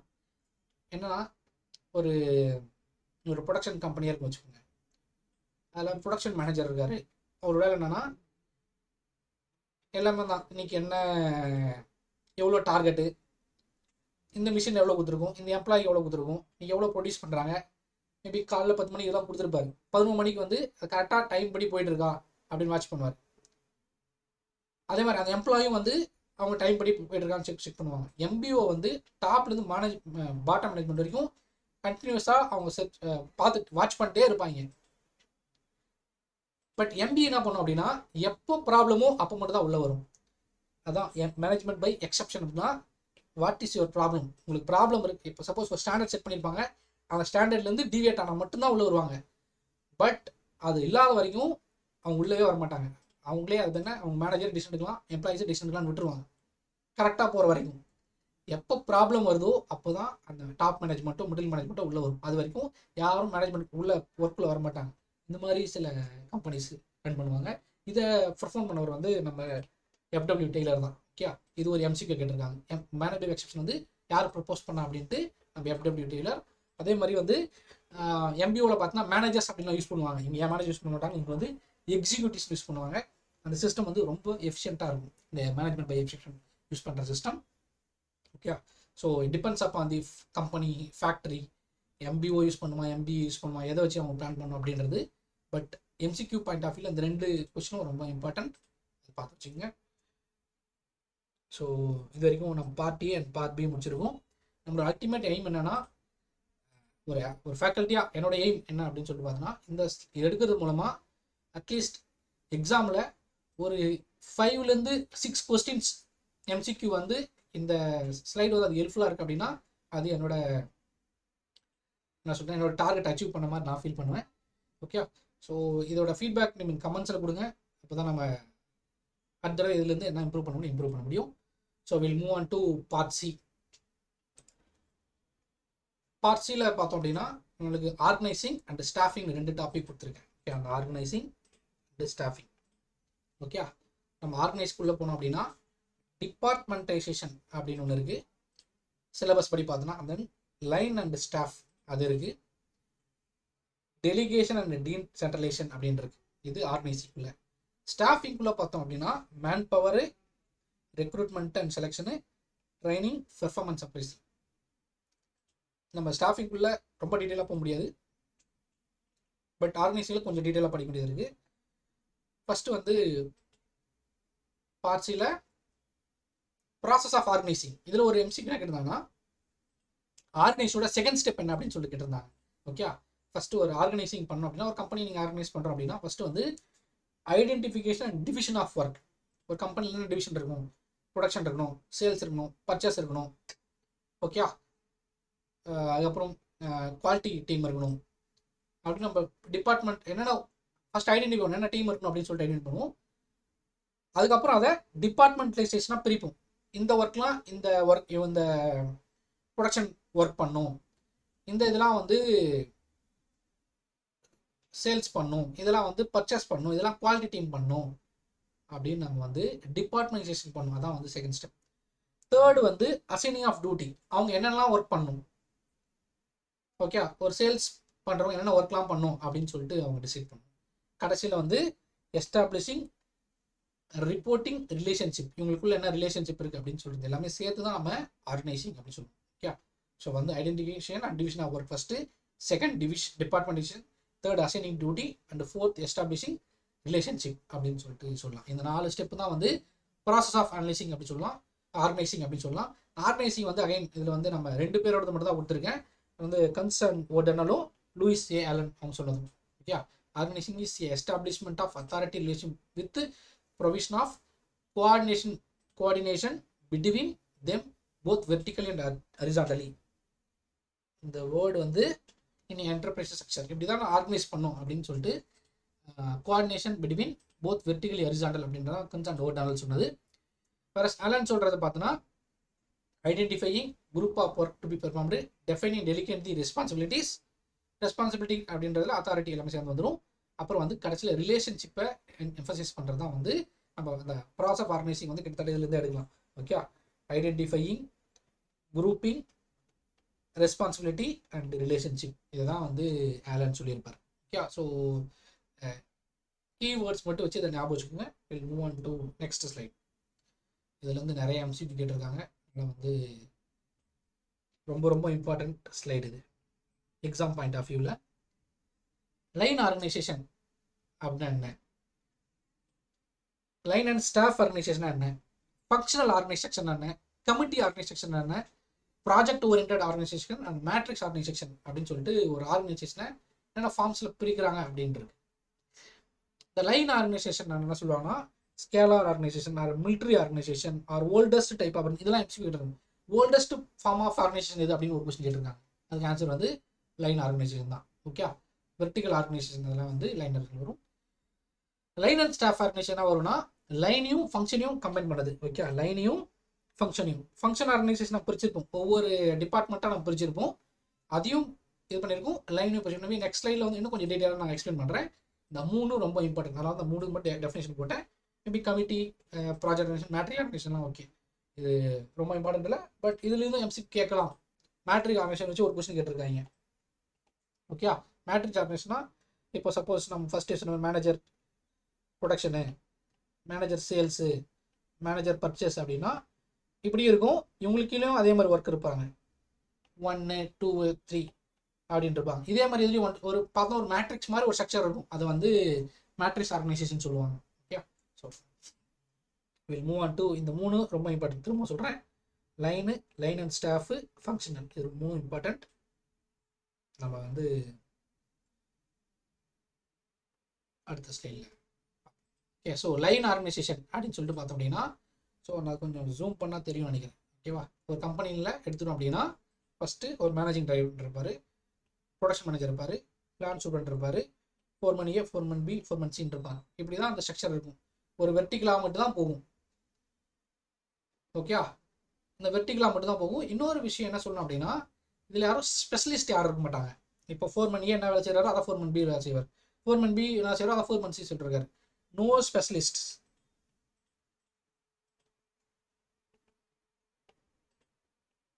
ஓகே, அப்படி மாதிரி ஒரு கம்பெனி தேவைப்படுது, அப்போ தான் அந்த லைன் ஆர்கனைசேஷன் யூஸ் பண்ணணும்னு சொல்லுவாங்க. இப்போ ஸ்பெஷலிஸ்ட்லாம் வேணும் அப்படின்னா ஃபங்க்ஷனலுக்குள்ளே போவாங்க.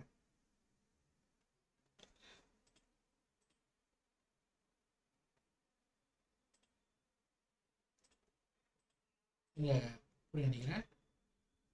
ஓகே, என்ன பண்ணிருப்போம் அப்படின்னா ஒரு ஒரு கம்பெனி, இந்த கம்பெனியில் வந்து பிரசிடென்ட் இருப்பார், அதே மாதிரி assistant to president, personal assistant தனியாக இருப்பாங்க.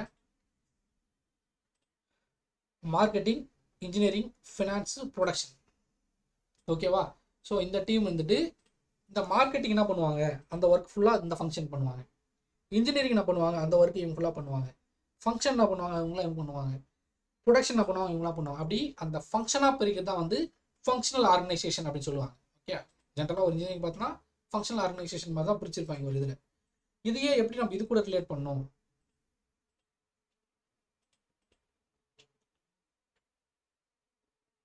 ஸ்டாஃப் ஆர்கனைசேஷனுக்குள்ளே போனோம் அப்படின்னா இதில் ரெண்டுமாவும் கலந்துருப்பாங்க. என்ன பண்ணியிருப்பாங்க அப்படின்னா, லைன் ஒரு மேனேஜர் கீழே ஒர்க்ஸ் மேனேஜர் கீழே பிளான் சூப்பரிண்டென்ட், அவருக்கு கீழே ஒர்க்கர் 1, ஒர்க்கர் 2, ஒர்க்கர் 3 இருப்பாங்க. இதில் வந்து குவாலிட்டியும் இதில் வருவாங்க, மெயின்டெனன்ஸும் ஒர்க்கில் வருவாங்க. ஓகே, ஃபங்க்ஷனும் மென்ஷன் பண்ணியிருப்போம், ஹைரார்கி இல்லை ஸ்கேலாரும் மெயின்டைன் பண்ணியிருப்பாங்க. ரெண்டும் மிக்ஸ் பண்ண மாதிரி இருக்கிறத வந்து இதை வேர்டாக டிஃபைன் பண்ணால் தான் உங்களுக்கு எம்சிக்குள்ளே பார்க்க முடியும். நான் வந்து புரியுறதுக்காக அந்த இமேஜாக கொடுத்துருக்கேன். ஓகேவா, ஃபங்க்ஷனில் ஒரு ஸ்ட்ரீம் வைஸ் பிரித்து வச்சுருப்பாங்க, அவ்வளோதான். லைனில் வெர்டிக்கல்லேருந்து டாப் மேனேஜ்மெண்ட், லோ மேனேஜ்மெண்ட் ஒரே லைனில் வர மாதிரி இருக்கும். பட் ஒரு லைன் அண்ட் ஸ்டாஃப் என்ன பண்ணியிருப்பாங்கன்னா வெர்டிகலாகவும் வரும், ஃபங்க்ஷனலாகவும் வரும், ரெண்டும் மிக்ஸ் பண்ணி இருக்கிறது தான் வந்து லைன் அண்ட் ஸ்டாஃப் ஆர்கனைசேஷன் அப்படின்னு நம்ம டிஃபைன் பண்ணுவோம். ஓகே, இதில் பார்த்தீங்கன்னா தெரியும், லைனாகவும் வந்துட்டு இருக்கு, சைடில் வந்து குவாலிட்டி வந்துடுறாங்க, மெயின்டெனன்ஸும் வந்துடுறாங்க, அந்த ஃபங்க்ஷனாகவும் வந்து ஜாயின் ஆகிடுறாங்க. அதுதான் வந்து லைன் அண்ட் ஸ்டாஃப் ஆர்கனைசேஷன் அப்படின்னு சொல்லியிருப்போம். ஓகே, ஸோ நம்ம திரும்ப ஒருத்தர் சொன்னோம் அப்படின்னா line organisation, line and staff organisation, functional organisation. ஒரு வெர்டிக்கல் மட்டும் இருக்கும், இதில் ஃபுல்லாக ஸ்பெஷலிஸ்ட் மட்டும் இருப்பாங்க. ஸ்பெஷலிஸ்ட் இதில் ரெண்டு பேரையும் மிக்ஸ் பண்ணி வச்சுருப்பாங்க. அதான் வந்து லைன் அண்ட் ஸ்டாஃப் ஆர்கனைசேஷன் சொல்லியிருப்பாங்க. எக்ஸாமில் எதனா கொஸ்டின் கொடுத்தாங்கன்னா கொஸ்டினை கிளியராக படிங்க, படிச்சுட்டு கொஞ்சம் திங்க் பண்ணுங்கள். இவங்களை எந்த ஆர்கனைசேஷனில் ஃபிட் பண்ணான்னு யோசிச்சினாலே ஆன்சர் இதில் கரெக்டாக வந்துடும். Will move on to next slide with this. Okay, second வந்து ரொம்ப இம்பார்ட்டன்ட், டிபார்ட்மெண்டைசேஷன். ஓகே, எப்படி டிபார்ட்மெண்ட் பண்ணுறாங்க அப்படின்ட்டு. ஏன்னா இதில் வந்து எம்சிக்யூ கேட்டுனா இதில் எந்த மெத்தடில் டிபார்ட்மெண்டேஷன் பண்ணல அப்படின்னு ஒரு கொஸ்டின் கேட்டிருக்காங்க. ஓகே, அதில் வந்து ஆன்சர் வந்து எம்ப்ளாயின்னு ஒன்று வரும். எம்ப்ளாயி வச்சுலாம் வந்து டிபார்ட்மெண்டேஷன்லாம் பிரிக்க மாட்டாங்க. ஓகே, இவங்க வந்து நல்லா ஒர்க் பண்ணுற இவரோட டிபார்ட்மெண்ட்டு, இவர் சரியாக ஒர்க் பண்ணல இவரோட டிபார்ட்மெண்ட், அது மாதிரிலாம் பிரிக்க முடியாது.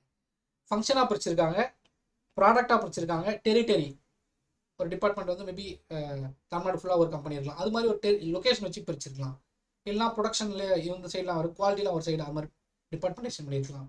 ப்ராசஸ் படி பண்ணலாம், கஸ்டமர் வச்சு அவங்க கம்பெனி பண்ணலாம், டைம் அண்ட் நம்பர்ஸ் வச்சு பண்ணியிருக்கலாம். ஓகே, இது வச்சுலாம் டிபார்ட்மெண்டேஷன் பண்ணியிருக்காங்க. ஓகே, இந்த கீவேர்ட்ஸ் மட்டும் பார்த்துருப்பாங்க, ஃபங்க்ஷன், ப்ராடக்ட், டெரிட்டரி, ப்ராசஸ், இதெல்லாம் வந்து பண்ணால் போதும். அண்ட் தென் சென்ட்ரலைசேஷன் அப்படின்றது டீசென்ட்ரலைசேஷன் என்ன அப்படின்னா, சென்ட்ரலைசேஷன் எப்பவும் டாப் மேனேஜ்மெண்ட் தான் டிசிஷன் எடுப்பாங்க, பாட்டம் மேனேஜ்மெண்ட்லாம் வேலை கிடையாது, அவங்களாம் டிசிஷன்லாம் எடுக்க முடியாது, டாப் மேனேஜ்மெண்ட் அதை செய்கிற மாதிரி தான் இருக்கும். பட் டீசென்ட்ரலைசேஷனில் வந்து மிடில் மேனேஜ்மெண்ட் டிசிஷன்லாம் அவங்க டெலிகேட் பண்ணியிருப்பாங்க, இவங்களாம் டிசிஷன் எடுக்கலாம், என்ன டிசிஷன் எடுக்கலான்ட்டு. ஓகே, இப்போ அடுத்த ஸ்லைடில் வந்து அது கொஞ்சம் எலாபரேட்டாக பார்ப்போம். என்னென்னா ஒரு எம்சிக்யூ நம்ம 12th புக்கில் கேட்டிருந்தாங்க டீசென்ட்ரலைசேஷன் பற்றி ஒரு எம்சிக்யூ. என்ன அப்படின்னா, ஒரு பிரான்ச் மேனேஜர் இருக்காரு, ஒரு 10 lakhsக்கு லோன் சேங்ஷன் பண்ணுறாரு அப்படின்னா அது எதை வச்சு பண்ணியிருக்காரு அப்படின்னு கொஸ்டின் கேட்டிருக்காங்க. அது டீசென்ட்ரலைஸ் பண்ணியிருப்பாங்க, அவருக்கு அந்த பவர் கொடுத்துருப்பாங்க 10 lakhsல அவர் பண்ணலாம் அப்படின்ட்டு. மேபி 1 கோடிலாம் பண்ணலாம் அப்படின்னா அந்த பிரான்ச் இல்லாமல் அவங்க சிஜிஎம்க்கு அப்ரூவல் வாங்கி பண்ணுற மாதிரி இருக்கும்.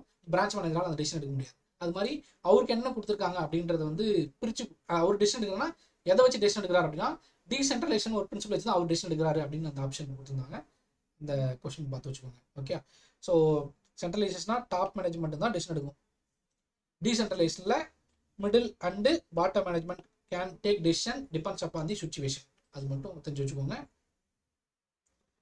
Transferring assigning decision make authority தான் டெசிஷன் அத்தாரிட்டி நம்ம ட்ரான்ஸ்ஃபர் பண்ணுறது தான் நம்ம டீசென்ட்ரலைசேஷன் அப்படின்னு சொல்கிறோம்.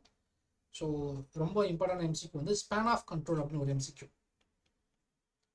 ஸ்பேன் ஆஃப் கண்ட்ரோல் அப்படின்னா ஒரு மேனேஜர் கீழே எத்தனை பேர் ஒர்க் பண்ணுறாங்க, ஒரு மேனேஜர் எத்தனை சப்பார்டினேட்ஸ் இருக்காங்க, இல்லை எத்தனை சப்பார்டினேட்ஸ் சேர்ந்து ஒரு மேனேஜர் கிட்ட ரிப்போர்ட் பண்ணுறாங்க அப்படின்றது தான் வந்து ஸ்பேன் ஆஃப் கண்ட்ரோல் அப்படின்னு சொல்லுவாங்க.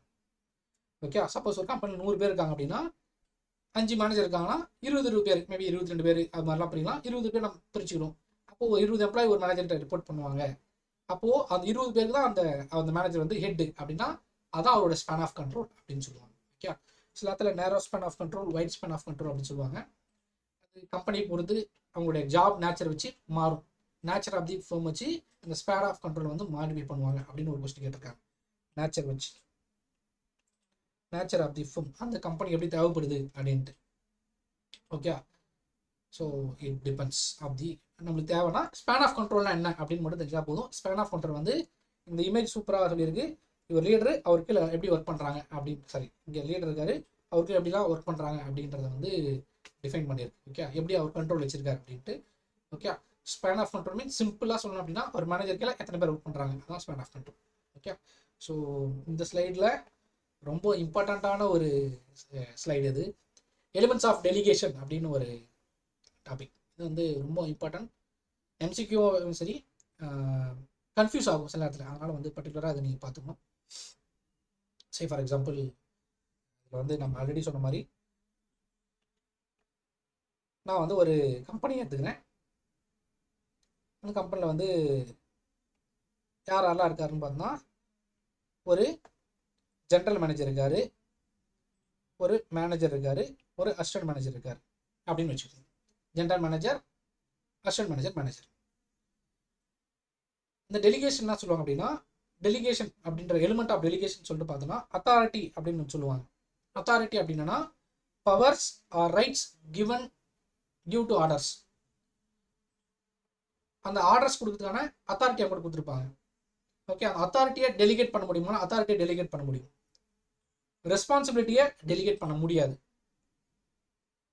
ரெஸ்பான்சிபிலிட்டி அப்படின்னா இந்த அத்தாரிட்டியும் ரெஸ்பான்சிபிலிட்டியும் என்ன சொல்லுவாங்கன்னா ஒரு காம்ப்ளிமெண்ட்ரி அப்படின்னு சொல்லுவாங்க. ஒரு எம்சிக்யூ தான் அத்தாரிட்டி அண்டு காம்ப்ளிமெண்ட்ரி. அந்த இது ஒரு எம்சிக்யூ கேட்டிருக்காங்க. என்ன அப்படின்னா சே ஃபார் எக்ஸாம்பிள் ஒரு ஜிஎம் என்ன சொல்கிறார் அப்படி, ஜிஎம் என்ன பவருக்குன்னா ஒரு கம்பெனியில் ஒரு மிஷின் வாங்கணும் அப்படின்னு வச்சுக்கோங்க. இவரால் நான் பாலிசி நோட் பண்ணி வச்சுருப்பாங்க, இவர் வந்து 1 crore வரைக்கும் 1 crore மெட்டீரியல் வந்து அவர் வாங்கலாம். அதுக்கு மேலே போனால் போர்ட் ஆஃப் டைரக்டர் போகணும், அது வேறு. 1 crore வரைக்கும் இவர் வாங்கிக்கலான்ட்டு. ஒரு 25 lakhs வரைக்கும் மேனேஜர் சாங்ஷன் பண்ணலாம், மிஷின் வாங்கலாம் அப்படின்னு இருக்கும். ஒரு 10 lakhs வரைக்கும் இவர் வாங்கலாம் அப்படின்னு சொல்லிட்டு இருக்கும். மேபி அந்த கம்பெனியில் வந்து நிறைய மிஷின்ஸ் வந்து எல்லாமே ஒரு 15 லட்சம் வருது. அதனால வந்து என்ன பண்ணால் எல்லாமே மேனேஜர் தான் போயிட்டு அப்ரூவல் பண்ணுற மாதிரி ஆகுது. அவருக்கு ஒர்க் லோட் அதிகமாகுது அப்படின்னா அவருக்கு அத்தாரிட்டி அவர் தான் கொடுத்துருக்காங்க. Authority is given to purchase 10 lakhsலேருந்து 25 lakhs வரைக்கும் அவர் தான் வாங்கணும் அப்படின்றது.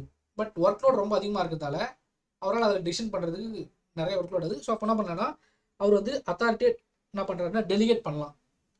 என்ன பண்ணலான்னா 15 lakhs வரைக்கும் ஏஎம்க்குன்னு ஒரு லெட்டரா, ஃபார்மல் லெட்டரா போட்டு டெலிகேட்டிங் ஆஃப் பவர்ஸ் அப்படின்னு சொல்லுவாங்க. அந்த பவர்ஸ் அவங்க டெலிகேட் பண்ணலாம், இவருக்கு கொடுக்கலாம், அசிஸ்டன்ட் மேனேஜருக்கு. அது வந்து அத்தாரிட்டி அப்படின்னு சொல்லுவாங்க. ஓகே, சிம்பிளாக அத்தாரிட்டினா அவருக்கு பவர் இருக்குது, மேனேஜர் 25 lakhs வரைக்கும் இருக்குது. பட் அவர் என்ன பண்ணுறாருன்னா ஒர்க் லோட் அதிகமாக இருக்கிறதால என்ன பண்ணுறாருன்னா பாலிசியை யூஸ் பண்ணி இல்லைனா அதை அப்ரூவல் வாங்கி மேபி ஜென்ரல் மேனேஜர் கட்டி இல்லை போர்ட் ஆஃப் டைரக்டர் பண்ணி வாங்கி 15 lakhs வரைக்கும் அசிஸ்டன்ட் மேனேஜராக பண்ணலாம் அப்படின்னு சொல்லிட்டு அவர் அத்தாரிட்டி கொடுக்குறாரு 15 lakhs வரைக்கும். 15 lakhs 25 lakhs மட்டும் அவர் செலக்ஷன் பண்ணுவார். அப் டு 15 lakhs வரைக்கும் வந்து அசிஸ்டன்ட் மேனேஜரை சாங்ஷன் பண்ணுறான்னு சொல்கிறாங்க. இப்படி கொடுக்குற ஆர்டர் தான் வந்து அத்தாரிட்டி அப்படின்னு சொல்லுவாங்க.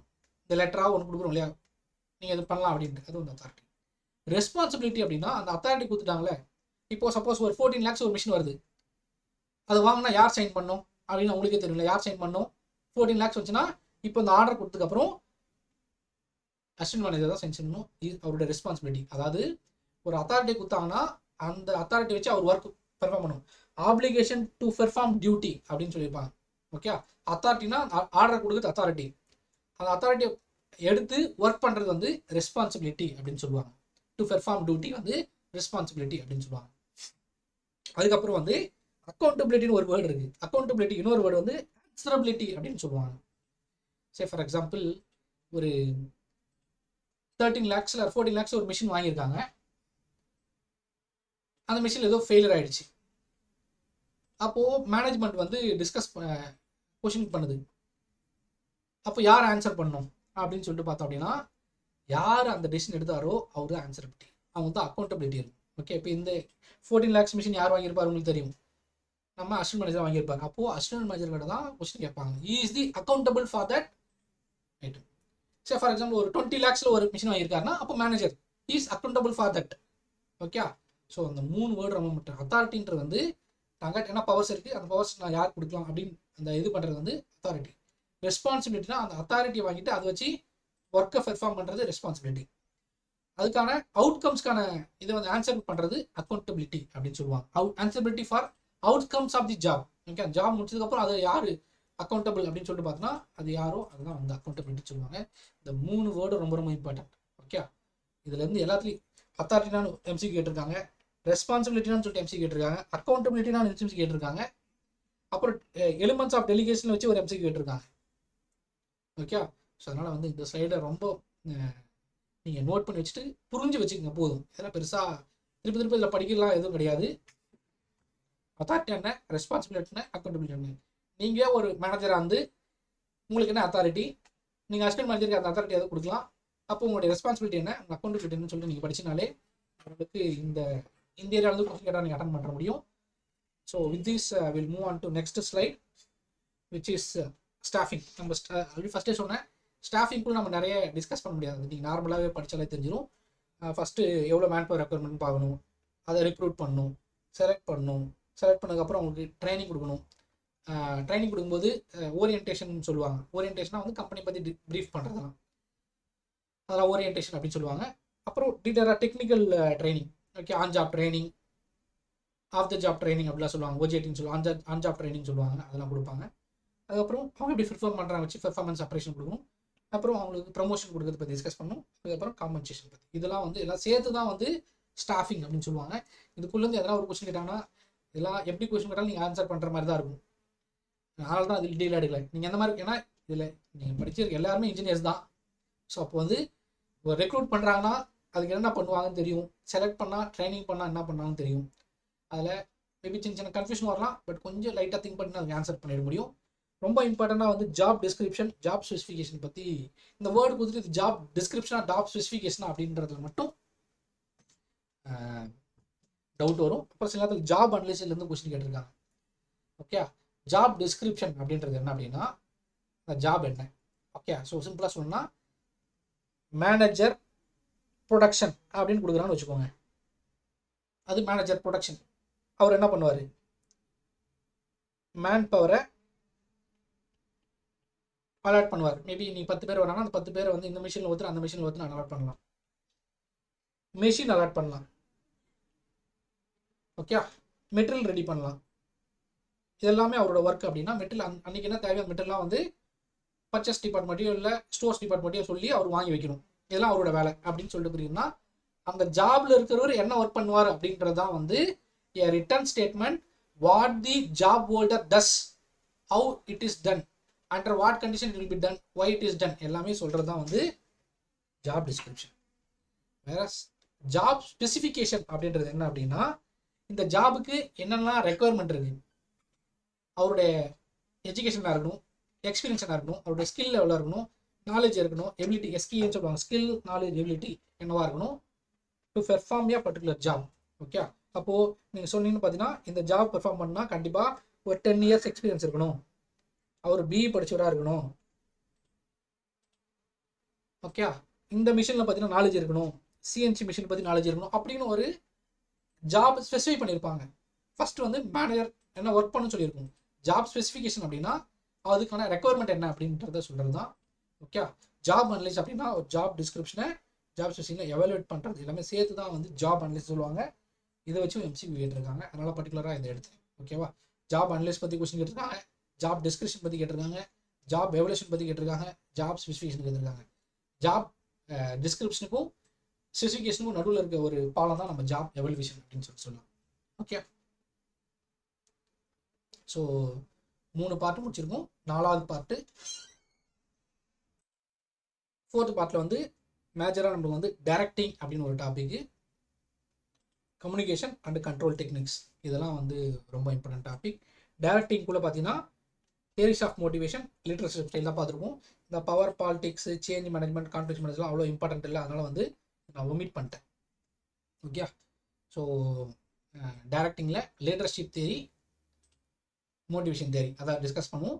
கம்யூனிகேஷனில் இம்பார்ட்டன்ட் பேராமீட்டர்ஸ், கம்யூனிகேஷன் பேரியர்ஸ் அப்படின்னு சொல்லிட்டு பார்ப்போம். டெக்னிக்ஸில் பட்ஜெட் நான் கண்ட்ரோலில் budgetary and non budgetary control என்ன அப்படின்னு சொல்லிட்டு மட்டும் பார்ப்போம். So will move on to next line. Okay, so இது வந்து மோட்டிவேஷன் தியரி வந்து 2 விதமாக போயிருக்கும், content theory and process theory. Okay, சிம்பிளாக சொல்லணும்னா எதெல்லாம் வந்து மோட்டிவேட் பண்ணும், வாட் அப்படின்ற ஒரு கொஷின், வாட் மோட்டிவேட்ஸ் அப்படின்னு ஒரு கொஷின்லாம் வந்து கண்டென்ட் தெரியும். ஹவு இட் மோட்டிவேட்ஸ் அப்படின்றது வந்து ப்ராசஸ் தியரியும் டெஃபைன் பண்ணும். ஓகே, ஸோ அதில் பார்த்தீங்கன்னா இது ரொம்ப இம்பார்ட்டன்ட், இந்த தியரி கொஞ்சம் கேர்ஃபுல்லாக வாட்ச் பண்ணுங்கள். Maslow's hierarchy of needs theory அப்படின்னு ஒரு தியரி இருக்குது. எதெல்லாம் வந்து மோட்டிவேட் பண்ணும் அப்படின்னு மேஸ்லோ ஸ்டடி பண்ணியிருக்காரு. அட்லர்ஸ் இஆர்ஜி தியரி, மேபி இதில் சொல்லியிருப்பாங்க இஆர்ஜி தியரி யார் டெஃபைன் பண்ண அப்படின்னு சொல்லிட்டு கேட்கலாம். ஓகே, ஹெசர்பெர்க்ஸோட மோட்டிவேஷன் தியரி அப்படின்னு ஒரு தியரி இருக்குது. Okay, dual fact theory, 2 factor theory அப்படின்னு சொல்லுவாங்க. இல்லை motivation hygiene theory, motivator hygiene theory அப்படின்னு ஒரு தியரி அப்படின்னு சொல்லலாம். இது யார் பண்ணா அப்படின்ட்டு மெக்லன்ஸோட learned needs theory or trained needs theory or 3 needs theory அப்படின்னு சொல்லுவாங்க. லேர்ன்டு ஆர் ட்ரைன்டு, இதில் வச்சு கொஸ்டின் கேட்டிருக்காங்க. ட்ரைன்டு நீட்ஸ் அப்படின்னு சொல்லிட்டு ஒரு கொஸ்டின் கேட்டிருக்காங்க. அந்த மெக்லன்ஸ் அது ஆப்ஷன். ஓகே, இந்த 4 தியரி இது வந்து கண்டென்ட் தியரிக்கில் வரும். இந்த தியரி யாருக்கு சொன்னா அப்படின்றத கொஸ்டின் கேட்கலாம். இல்லை அப்படின்னா தேரிக்குள்ளே போய் டெப்த்தாக கொஸ்டின் கேட்கலாம். இதுக்கான ஆப்ஷன் இருக்குது. சேம் வே ப்ராசஸ்க்குள்ளே பார்த்தோன்னா ஆடம்ஸோட ஈக்விட்டி தியரி, ரூம்ஸோட எக்ஸ்பென்டிச்சர் தியரி, ஆக்சுவலாக நம்ம மார்க் டெஸ்ட் கண்டக்ட் பண்ணோம், அதில் கூட வந்து எக்ஸ்பென்டிச்சர் தியரி யார் கொண்டு வந்தா அப்படின்னு சொல்லி கேட்டிருந்தாங்க. அதோட ஆப்ஷன் வந்து rooms.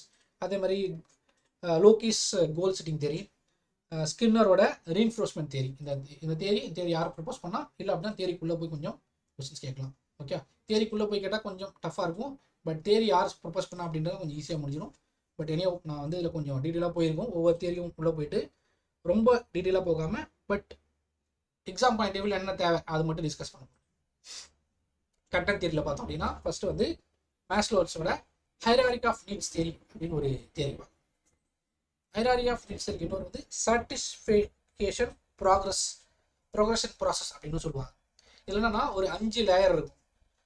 First layer physiological needs, 2வது வந்து சேஃப்டி நீட்ஸு, 3rd வந்து சோசியல் நீட்ஸ் அப்படின்னு சொல்லுவாங்க, இல்லைனா belonging needs, social needs, 4th esteem needs, 5th வந்து செல்ஃப் ஆக்சுவலைசேஷன் அப்படின்னு சொல்லியிருப்பாங்க. ஓகே, ஸோ ஆக்சுவலாக லேயராக பிடிச்சுன்னா இது பாட்டம், இதுதான் ஃபர்ஸ்ட் லேயர், இது வந்து டாப் லேயர். ஏன்னா ஃபோர்மேன் அப்படின்னு ஒரு எக்ஸாம்பிள் கேட்டிருந்தாங்க லாஸ்ட் டிஎன்பிசியில் கண்டக்ட் பண்ண. மொத்தம் எத்தனை பார்ட் இருக்குது மேஸ்லோஸ் ஹைரார்கி ஆஃப் நீட்ஸில் அப்படின்னு சொல்லிட்டு எத்தனை லேயர்ஸ் இருக்குது அப்படின்னு ஒரு கொஸ்டின் இருந்தாங்க. அது ஈஸி, 5 லேயர்ஸ் அப்படின்னு ஆன்சர் பண்ணலாம். இன்னொன்று கேட்டிருந்தாங்க அப்படின்னா ஆக்சுவலாக எப்படி பார்க்கணும் அப்படின்னா ஃபஸ்ட்டு வந்து physical needs, food, water, rest, இதெல்லாம் வந்து ஃபிசிக்கல் நீட்ஸ். ஃபஸ்ட்டு அந்த நீட்ஸ் தான் ஃபுல்ஃபில் பண்ண பார்க்கணும். ஒரு கம்பெனியில் நீங்கள் ஒரு கம்பெனியோட மேனேஜர் அப்படின்னா உங்களுடைய ஸ்டாஃபுக்கு மேபி அப்படி தான் இந்த சப்ஜெக்ட் படிக்கிறது ஈஸியாக இருக்கும். நீங்கள் ஒரு மேனேஜர், உங்களுடைய மேனேஜருக்கு உங்கள் ஸ்டாஃப்ஸுக்கு வந்து ஃபஸ்ட்டு என்ன நீட் தேவை, ஃபுட்டு, வாட்டர், ரெஸ்ட், இதெல்லாம் வந்து ஃபஸ்ட்டு ஃபிசியாலஜிக்கல் நீட்ஸ். அதை ஃபுல்ஃபில் பண்ணால் தான் அதுக்கு அடுத்த லெவலுக்கு போவாங்க. சேஃப்டி நீட்ஸ், என்னென்னா ஜாப் செக்யூராக இருக்கணும், சேஃப்டியாக ஒர்க் பண்ணணும், சேஃப்டியாக போயிட்டு வரணும் அப்படின்றது தான் அவங்களுடைய செகண்டு ரெக்குயர்மெண்ட்டாக இருக்கும். இது ரெண்டும் ஃபுல்ஃபில் பண்ணாதான் தேர்டு இதுவே போகும், சோசியல் நீட்ஸ். என்ன அப்படின்னா ஃப்ரெண்ட்ஸ் கூட போய் மேபி ஜாபும் இன்னும் வரல அப்படின்னா ஃப்ரெண்ட்ஸ் கூட போய் சுற்றுறது வந்து அவ்வளோ ப்ரியாரிட்டி கொடுக்க மாட்டாங்க. ஓகே, ரியாலிட்டி எப்படின்னு தெரியாது, பட் இந்த தியரி அப்படி சொல்லுது. ஓகே, ஸோ அப்போது சோசியல் நீட்ஸ் அதுவும் ஃபில்ஃபில் ஆச்சுன்னா தான் அதுக்கப்புறம் வந்து எஸ்டீம் நீட்ஸ். ஓகே, நான் வந்து ஹுண்டாயில் ப்ரொடக்ஷன் மேனேஜராக இருக்கேன் அப்படின்னு ஒரு ப்ரைடு, ஓகேவா, ஒரு ப்ரெஸ்டீஜ் அப்புறம் தான் வரும். ஓகேவா, அது வந்து அது ஃபில்ஃபில் ஆகும்போது எஸ்டீம் நீட்ஸ். மேபி இந்த ஃபோர்த் நீட் வரும்போது மூணு ஃபில்ஃபில் ஆகிருக்கும், அதனால் ஃபோர்த் நீட் பற்றி போகும். ஃபோர்த் நீடும் முடிச்சிட்டு அப்படின்னா நான் ஹுண்டாயில் மேனேஜர் ஆகிட்டேன். அப்போது என்னோட அடுத்த இது வந்து வருது என்னென்னா நான் வந்து ஏஜிஎம் ஆகணும், ஜிஎம் ஆகணும்னு சொல்லிட்டு அங்கே நம்ம இது பண்ணுவோம். நம்மளை இன்னும் அச்சீவ் பண்ணணும்னு சொல்லிட்டு நம்ம மூவ் பண்ணும்போது அது வந்து செல்ஃப் ஆக்சுவலைசேஷன் அப்படின்னு சொல்லுவாங்க. ஓகே, இந்த மேஸ்லோஸ் ஹையரார்கி ஆஃப் நீட்ஸ் வந்து ரொம்ப இம்பார்ட்டண்டான ஒரு தியரி. உங்கள் லைஃப்பில் டெய்லி உங்களுக்கு உங்கள் லைஃபுக்கு தேவையான ஒரு தியரி. ஓகே, ஸோ ஃபஸ்ட்டு என்னென்னா இதோட 5th லெவல் என்னன்னு ஒரு கொஸ்டின் கேட்டாங்க. என்னென்னா டிஎன்பிசிலே தான் மேஸ்லோஸ் ஹையரார்கி ஆஃப் நீட்ஸ் அப்படின்னு கொடுத்துட்டு 5th லெவல் என்ன அப்படின்னு கேட்டாங்க. 5th level self actualisation, 1st level physiological needs, இப்படியும் கொஸ்டின் கேட்கலாம். 3rd லெவல் என்ன அப்படின்னு கேட்கலாம். 3rd லெவல் வந்து சோசியல் நீட்ஸ். ஓகே, அப்படி இதுலேருந்து எந்த மாதிரி கொஸ்டின்ஸ் கேட்கலாம் அப்படின்னா எத்தனை லெவல் இருக்குது, 5 அப்படின்ற ஒரு கொஸ்டின் தெரியும். இல்லை எந்தெந்த லெவல் எந்த பொசிஷனில் இருக்குது அப்படின்னு ஒரு கொஸ்டின் கேட்கலாம். இல்லைனா யார் இந்த தியரியை ப்ரப்போஸ் பண்ணா அப்படின்னு கேட்கலாம். இல்லைனா சாட்டிஸ்ஃபைட் ப்ரோக்ரஸ்னு ஒரு தியரி இருக்குது, அது எதை சொல்லுது அப்படின்ட்டு ஒரு கொஸ்டின் கேட்கலாம். இதெல்லாம் வந்து மேஸ்லோஸோட ஹைரார்கி ஆஃப் நீட்ஸ் பற்றி பேசுது. செகண்ட் வந்து ஓகே, இந்த தியரி பற்றி ஓரளவு புரிஞ்சிருக்கும். செகண்ட் வந்து கண்டென்ட் தியரியில் செகண்ட் தியரி ஹெசர்பர்க்ஸோட மோட்டிவேட்டர் ஹைஜீன் தியரி அப்படின்னு சொல்லிட்டு இவனா சொல்கிறா 2 ஃபேக்டர் இருக்குது, ஹைஜீன் ஃபேக்டர் ஒன்று இருக்குது, மோட்டிவேஷன் ஃபேக்டர் இருக்குது அப்படின்ட்டு. ஆக்சுவலாக இது வந்து அவர் ரொம்ப கன்ஃபியூஸ்டாக ஒரு டெஃபினேஷன் பண்ணியிருப்பார்.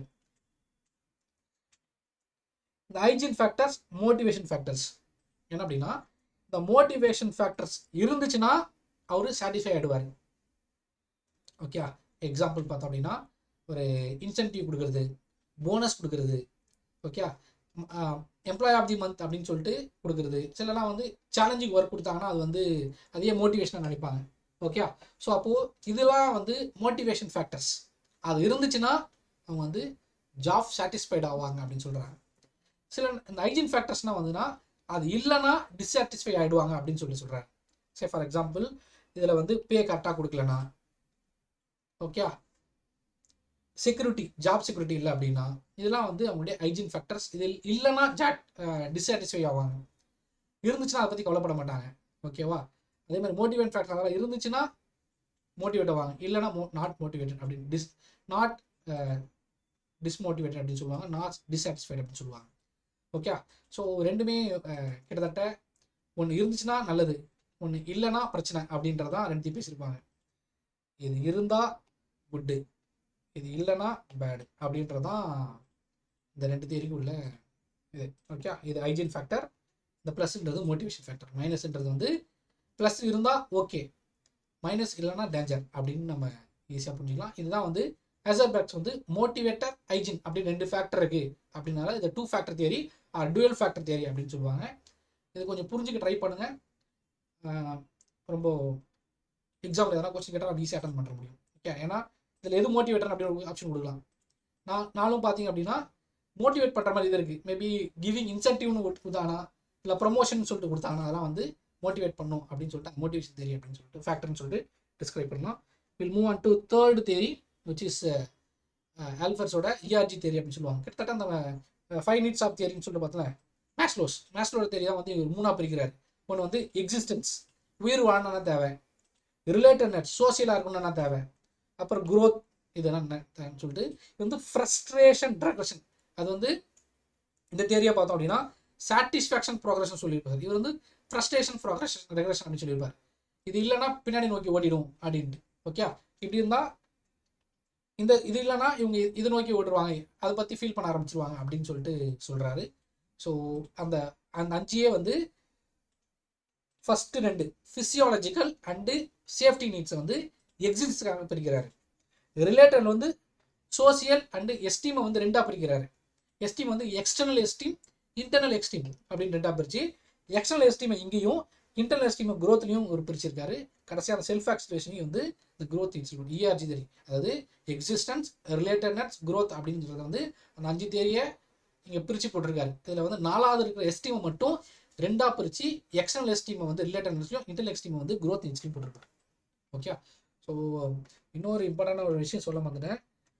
ஹைரார்கி ஆஃப் நீட்ஸில் வந்து இந்த எது இல்லை அப்படின்னு சொல்லிட்டு கொடுத்துருப்பாரு. அதில் ஆப்ஷனில் பார்த்தீங்கன்னா சைக்காலஜிக்கல் நீட்ஸ் போட்டிருப்பாங்க.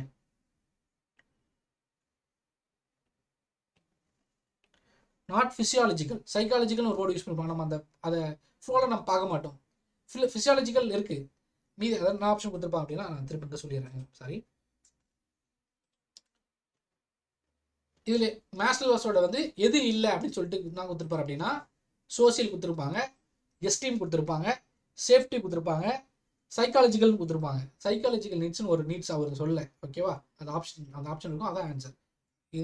இதை பற்றி அவர் பேசலை, அதான் கொஸ்டினாக கேட்டிருப்பாங்க. ஃபிசியாலஜிக்கல் பற்றி பேசியிருப்பாரு, சைக்காலஜி பற்றி பேசலை. ஓகேவா? அது மட்டும் புரிஞ்சிடும். செகண்ட் வந்து மெக்லன்ஸ். ஃபோர்த் வந்து மெக்லன்ஸோட learned needs theory or 3 needs theory or trained needs theory. இந்த தியரியை பற்றி பார்ப்போம். இந்த சப்ஜெக்ட் கொஞ்சம் ட்ரையான சப்ஜெக்ட் தான், அண்டர்ஸ்டாண்ட். பட் எக்ஸாம் நீங்கள் படிச்சு தான் ஆகணும். அதனால் வந்து நீங்கள் பார்த்து நீங்கள் நோட்ஸ் எடுத்து தான் ஆகணும். There is no other go, உங்களுக்கு ஆப்ஷனே கிடையாது. ஓகேவா? ஸோ அந்த மெக்லன்ஸ் நீட்ஸ் தியரி அப்படின்றது அவர் என்ன சொல்கிறார் அப்படின்னா, ஒவ்வொரு இண்டஸ்ட்ரீஸ்லையும் ஒரு கம்பெனிஸ்லையும் எடுத்துக்கிட்டோம் அப்படின்னா 3 விதமான பீப்புள் இருப்பாங்க. அப்போது அந்த 3 பேரும் நீங்கள் என்னன்னு ஃபஸ்ட்டு புரிஞ்சுக்கணும், இல்லை அதை நீங்கள் யூஸ் பண்ணணும் அப்படின்னு சொல்கிறாரு. சிலர்லாம் வந்து எதனா ஒரு டாஸ்க் கொடுத்து அதை அச்சீவ்மெண்ட் பண்ணால் அது ப்ரைடாக நினைப்பாங்க. சிலர்லாம் வந்து பவர் கொடுத்தா, மேபி ஒரு அசிஸ்டன்ட் மேனேஜர்னு கொடுத்தா ஓகே அவர் உடனே நல்லா நிறைய வேலை பார்ப்பார். சில வந்து அஃபிலியேஷன், நிறைய பேர்கிட்ட அஃபெக்ஷனாக இருப்பாங்க. சே ஃபார் எக்ஸாம்பிள் ஒரு இடத்துல போய் பேசி நிறைய பேர் கன்வெர்ட் பண்ண முடியும். அவர் மாதிரி ஒரு ஆளை வந்து சேல்ஸில் போடலாம், இல்லைனா ப்ரொக்யூர்மெண்ட்டில் போடலாம். ஓகே, அவர் போய் ப்ரொடக்ஷனில் போட்டு நம்ம அவர் வேஸ்ட் பண்ணக்கூடாது. ஓகேவா? ஸோ அப்போது ஒரு அச்சீவ்மெண்ட்லாம் பண்ணுறோம், ஒரு ஆளை வந்து தூக்கி R&Dயில் போடலாம், புதுசாக கண்டுபிடிக்கிற மாதிரி. அப்போது ஒரு ஆள் எப்படி இருக்கான்னு அனலைஸ் பண்ணி அவருக்கு என்ன தேவைப்படுது, அவர் அதுக்கேற்ற மாதிரி ஒர்க் கொடுத்தோம் அப்படின்னா அவங்களே வந்து அது அவங்கள மோட்டிவேட் பண்ணும். ஏன்னா நம்ம கண்டென்ட் என்ன பண்ணோம், வாட் மோட்டிவேட்ஸ் அப்படின்னு சொல்லிட்டு நம்ம டிஸ்கஸ் பண்ணியிருக்கோம். கரெக்டாக? அப்போ எது அதை அவங்கள மோட்டிவேட் பண்ணுது அப்படின்னு சொல்லிட்டு பார்க்கும்போது அவங்க வந்து அச்சீவ்மெண்ட்டை தேடுறாங்களா, இல்லை அஃபிலியேஷன் நிறைய ஃப்ரெண்ட்ஸை உருவாக்கணும் அப்படின்னு சொல்லிட்டு இருக்காங்களா, இல்லை பவர் கொடுத்தா நல்லா வேலை பண்ணுவாங்களா அப்படின்ட்டு ஏற்ற மாதிரி அதுக்கேற்ற மாதிரி ஒர்க் கொடுக்கணும், அதுக்கேற்ற மாதிரி ட்ரெயின் பண்ணணும் அப்படின்னு சொல்லிட்டு சொல்கிறார். அதான் வந்து மெக்லன்ஸோட needs theory of needs or learned needs or 3 needs theory. Okay, the content theory பார்த்துரும். We'll move on to process theory. Again நான் சொன்ன மாதிரி கொஞ்சம் நிறைய டைம் எடுத்துக்கும், பட் குயிக்காக அதில் முடிச்சுட்டு போகலாம். கோல் செட்டிங் தியரி, ஹவு எப்படி அந்த மோட்டிவேஷனை கிரியேட் பண்ணுறது, ஹவுன்ற ஒரு கொஸ்டினுக்கு இது ஆன்சர் பண்ண சொன்னேன். ஒரு கோல் செட் பண்ணிட்டு ஓகே இந்த நம்ம சொன்ன மாதிரி ஃபுட்பால் ஒரு கம்பெனினா ப்ரொடக்ஷன் மேனேஜர்கிட்ட வந்து இந்த மாதம் வந்து நீங்கள் 20,000 ப்ரொடக்ஷன் பண்ணணும் அப்படி ஒரு கோல் செட் பண்ணுறேன்னு வச்சுங்க.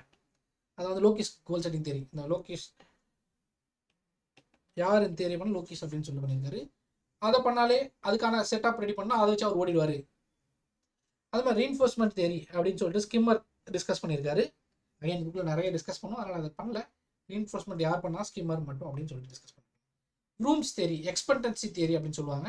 ரூம்ஸோட எக்ஸ்பெக்டன்சி தியரி EIV அப்படின்னு சொல்லி ஒரு தியரி ப்ரொபோஸ் பண்ணுவாங்க.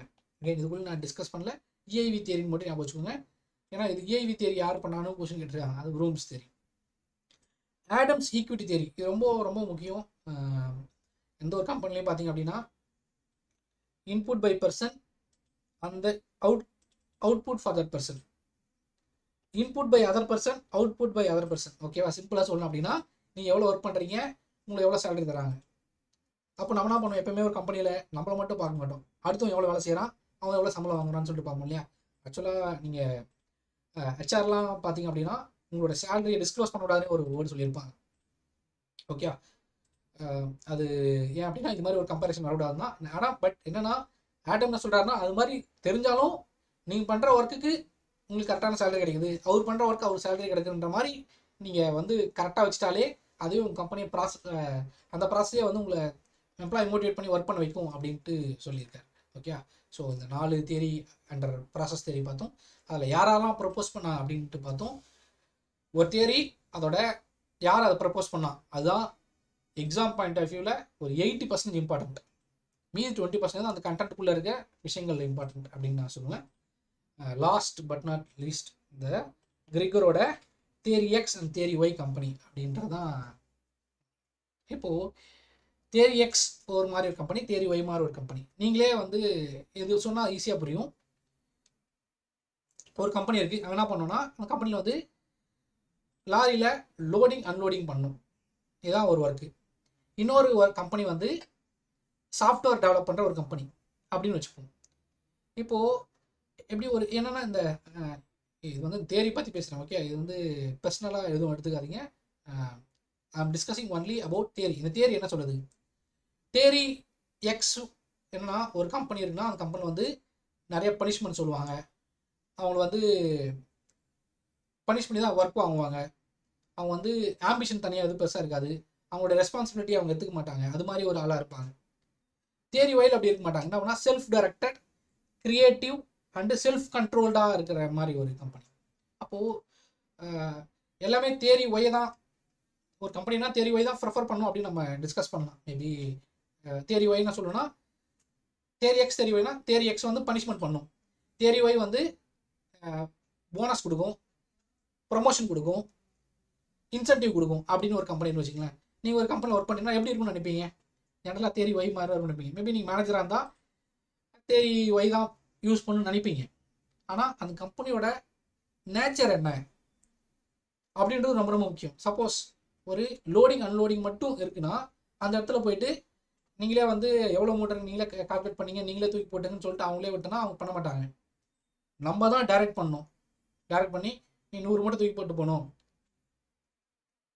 இல்லை அந்த புக்கில் எடுத்து அடிக்க வைக்கணும் அப்படின்னு நம்ம ஒரு டைரக்ட் பண்ண வேண்டியதாக இருக்கும். அந்த மாதிரி இருக்க பீப்புளுக்கு நம்ம தியரி எக்ஸ் தான் யூஸ் பண்ணணும். செல்ஃப் மோட்டிவேட்டராக இருக்காங்க அப்படின்றதுல வந்து நம்ம தியரி ஒய் யூஸ் பண்ணலாம் அப்படின்ட்டு சொல்கிறாங்க. இதுதான் வந்து கிரிகர் படிச்சிருக்காரு, தியரி எக்ஸ் தியரி ஒய். ஆக்சுவலாக அவர் நிறைய படித்து அதுக்கப்புறம் நிறைய கம்பெனியில் அதை ஸ்டடி பண்ணி தியரி எக்ஸ் அவுட்புட் நிறைய கொடுத்துருக்கா, தியரி ஒய் அவுட்புட் கொடுத்துருக்கா அப்படின்லாம் ஸ்டடி பண்ணியிருக்காரு. தியரி எக்ஸ் யூஸ் பண்ணுமா, நீங்கள் தியரி ஒய் யூஸ் பண்ணுமா அப்படின்னு யூஸ் பண்ணியிருக்காரு. அவருடைய அவுட்கம் என்ன சொல்கிறார் அப்படின்னா, ஒரு அன்ஸ்கில்டு லேபர் இருக்கிற ஒரு கம்பெனியில் வந்து தியரி எக்ஸ் தான் யூஸ் பண்ணி ஆகணும். Skilled labours and highly skilled labours இருக்கிறதெல்லாம் வந்து you have to use theory Y அப்படின்னு அவருக்கு சஜஷன் கொடுத்துருக்காரு. ஓகே, ஐ எம் ஸ்ட்ரிக்ட்லி நான் அந்த தியரி மட்டும் தான் பேசுகிறேன், not in person. Okay, so this I am moving to next slide. இது வந்து நம்ம மோட்டிவேஷன் தியரியிலேயே வந்து ஒரு எக்ஸ்பிளைன் பண்ணுற ஒரு ஏரியா தான். ஜாப் என்கரேஜ்மெண்ட்ன்றது என்ன அப்படின்னா, இது யார் டெஃபைன் பண்ணான்னு சொல்லிட்டு கேட்டிருக்காங்க. எசர்பர்க் தான் வந்து இதை டிஃபைன் பண்ணியிருப்பார். நம்ம பண்ண இல்லையா மோட்டிவேஷன் ஹைஜீன் தியரி அப்படின்ட்டு. அவர் தான் ஜாப் என்கரேஜ்மெண்ட்டை பற்றி டிஸ்கஸ் பண்ணியிருப்பார். ஜாப் என்கரேஜ்மெண்ட்னா வந்து assume more responsibility and accountability. நிறைய அவங்களுக்கு வந்து ஒர்க் அதிகமாக கொடுக்குது, அது வந்து அவங்க வந்து ரெஸ்பான்சிபிளாக இருப்பாங்க. அஸ்யூம் வந்து ஒரு மேனேஜராக ப்ரமோட் பண்ணுறோம் அப்படின்னா will be having more work. Again அதை வந்து நான் மேனேஜர் ஆகணும்னா அவருக்கு வந்து ஓகே நம்ம மேனேஜர் ஆகிட்டோம், அதனால் வந்து நிறைய ஒர்க் பண்ணோம், நிறைய அக்கௌண்டபிலிட்டி வந்துச்சு, நிறைய ரெஸ்பான்சிபிலிட்டி வந்துச்சு அப்படின்னு அவர் ஃபீல் பண்ணுறது வந்து ஜாப் என்ரிச்மெண்ட் அப்படின்னு சொல்லுவாங்க. ஜாப் என்லார்ஜ்மெண்ட் அப்படின்னா அசிஸ்டன்ட் மேனேஜரே வச்சுட்டு இன்னும் நிறைய ஒர்க் கொடுக்குறோம் அப்படின்னா அது ஜாப் என்லார்ஜ்மெண்ட் அப்படின்னு சொல்கிறது. அப்போது நிறைய மோட்டிவேஷன் இருக்குது. ஓகே, அது மட்டும் ஞாபகம்.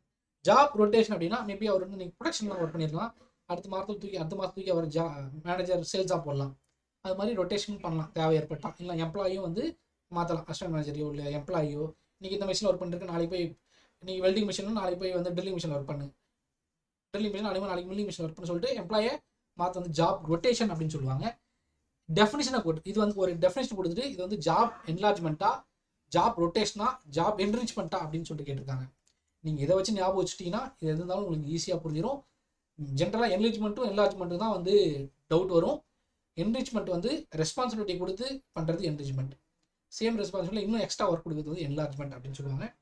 So with this will move on to theories of leadership. Theories of leadership நான் நிறைய டிஸ்கஸ் பண்ண முடியாது, ஏன்னா இதுக்குள்ளே நிறைய இருக்குது.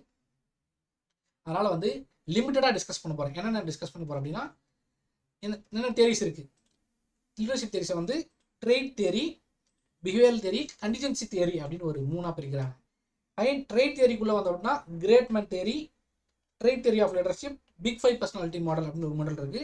இந்த கிரேட் மேன் தியரியில் வந்து தாமஸ் கரெல் அப்படின்றவரும், ட்ரேட் தியரி வந்து ஸ்காட்கில் அப்படின்றவரும் ப்ரப்போஸ் பண்ணியிருப்பாங்க. பிஹேவியரல் சயின்ஸ்குள்ள பார்த்தா அகைன் பிஹேவியரல் சயின்ஸ் வந்து ரொம்ப பெரிய டொமைன். ஓகே, ஸோ அது வந்து Ohio University of Michigan studies the management grid அப்படின்னு சொல்லுவாங்க. மேனேஜ்மெண்ட்டில் வந்து 9x9 மேட்ரிக்ஸில் வந்து டிஸ்கஸ் பண்ணுவாங்க. ஓகே, அது வந்து பிளேக் அண்ட் மவுண்ட் டிஸ்கஸ் பண்ணியிருப்பாங்க. மிச்சன் வந்து லிக்கர்ட் அவரும், இந்த ஓஹியோ ஸ்டடீஸை வந்து ஃபிஷ்மேன், ஹாரிஸ் அண்ட் பர்ட் இவங்க 3 பேர் பண்ணியிருப்பாங்க. இந்த பேர் அதோட தேரி மட்டும் நீங்கள் இந்த படிச்சு வச்சுக்கோங்க. கண்டிஜென்ஸ் தேரியில் வந்து Fiedler's model, again Hersey's Blanchard's வந்து சுச்சுவேஷனல் தேரி, எலமெக்ஸ் தேரின்னு சொல்லுவாங்க, leader member exchange theory, and path goal theory.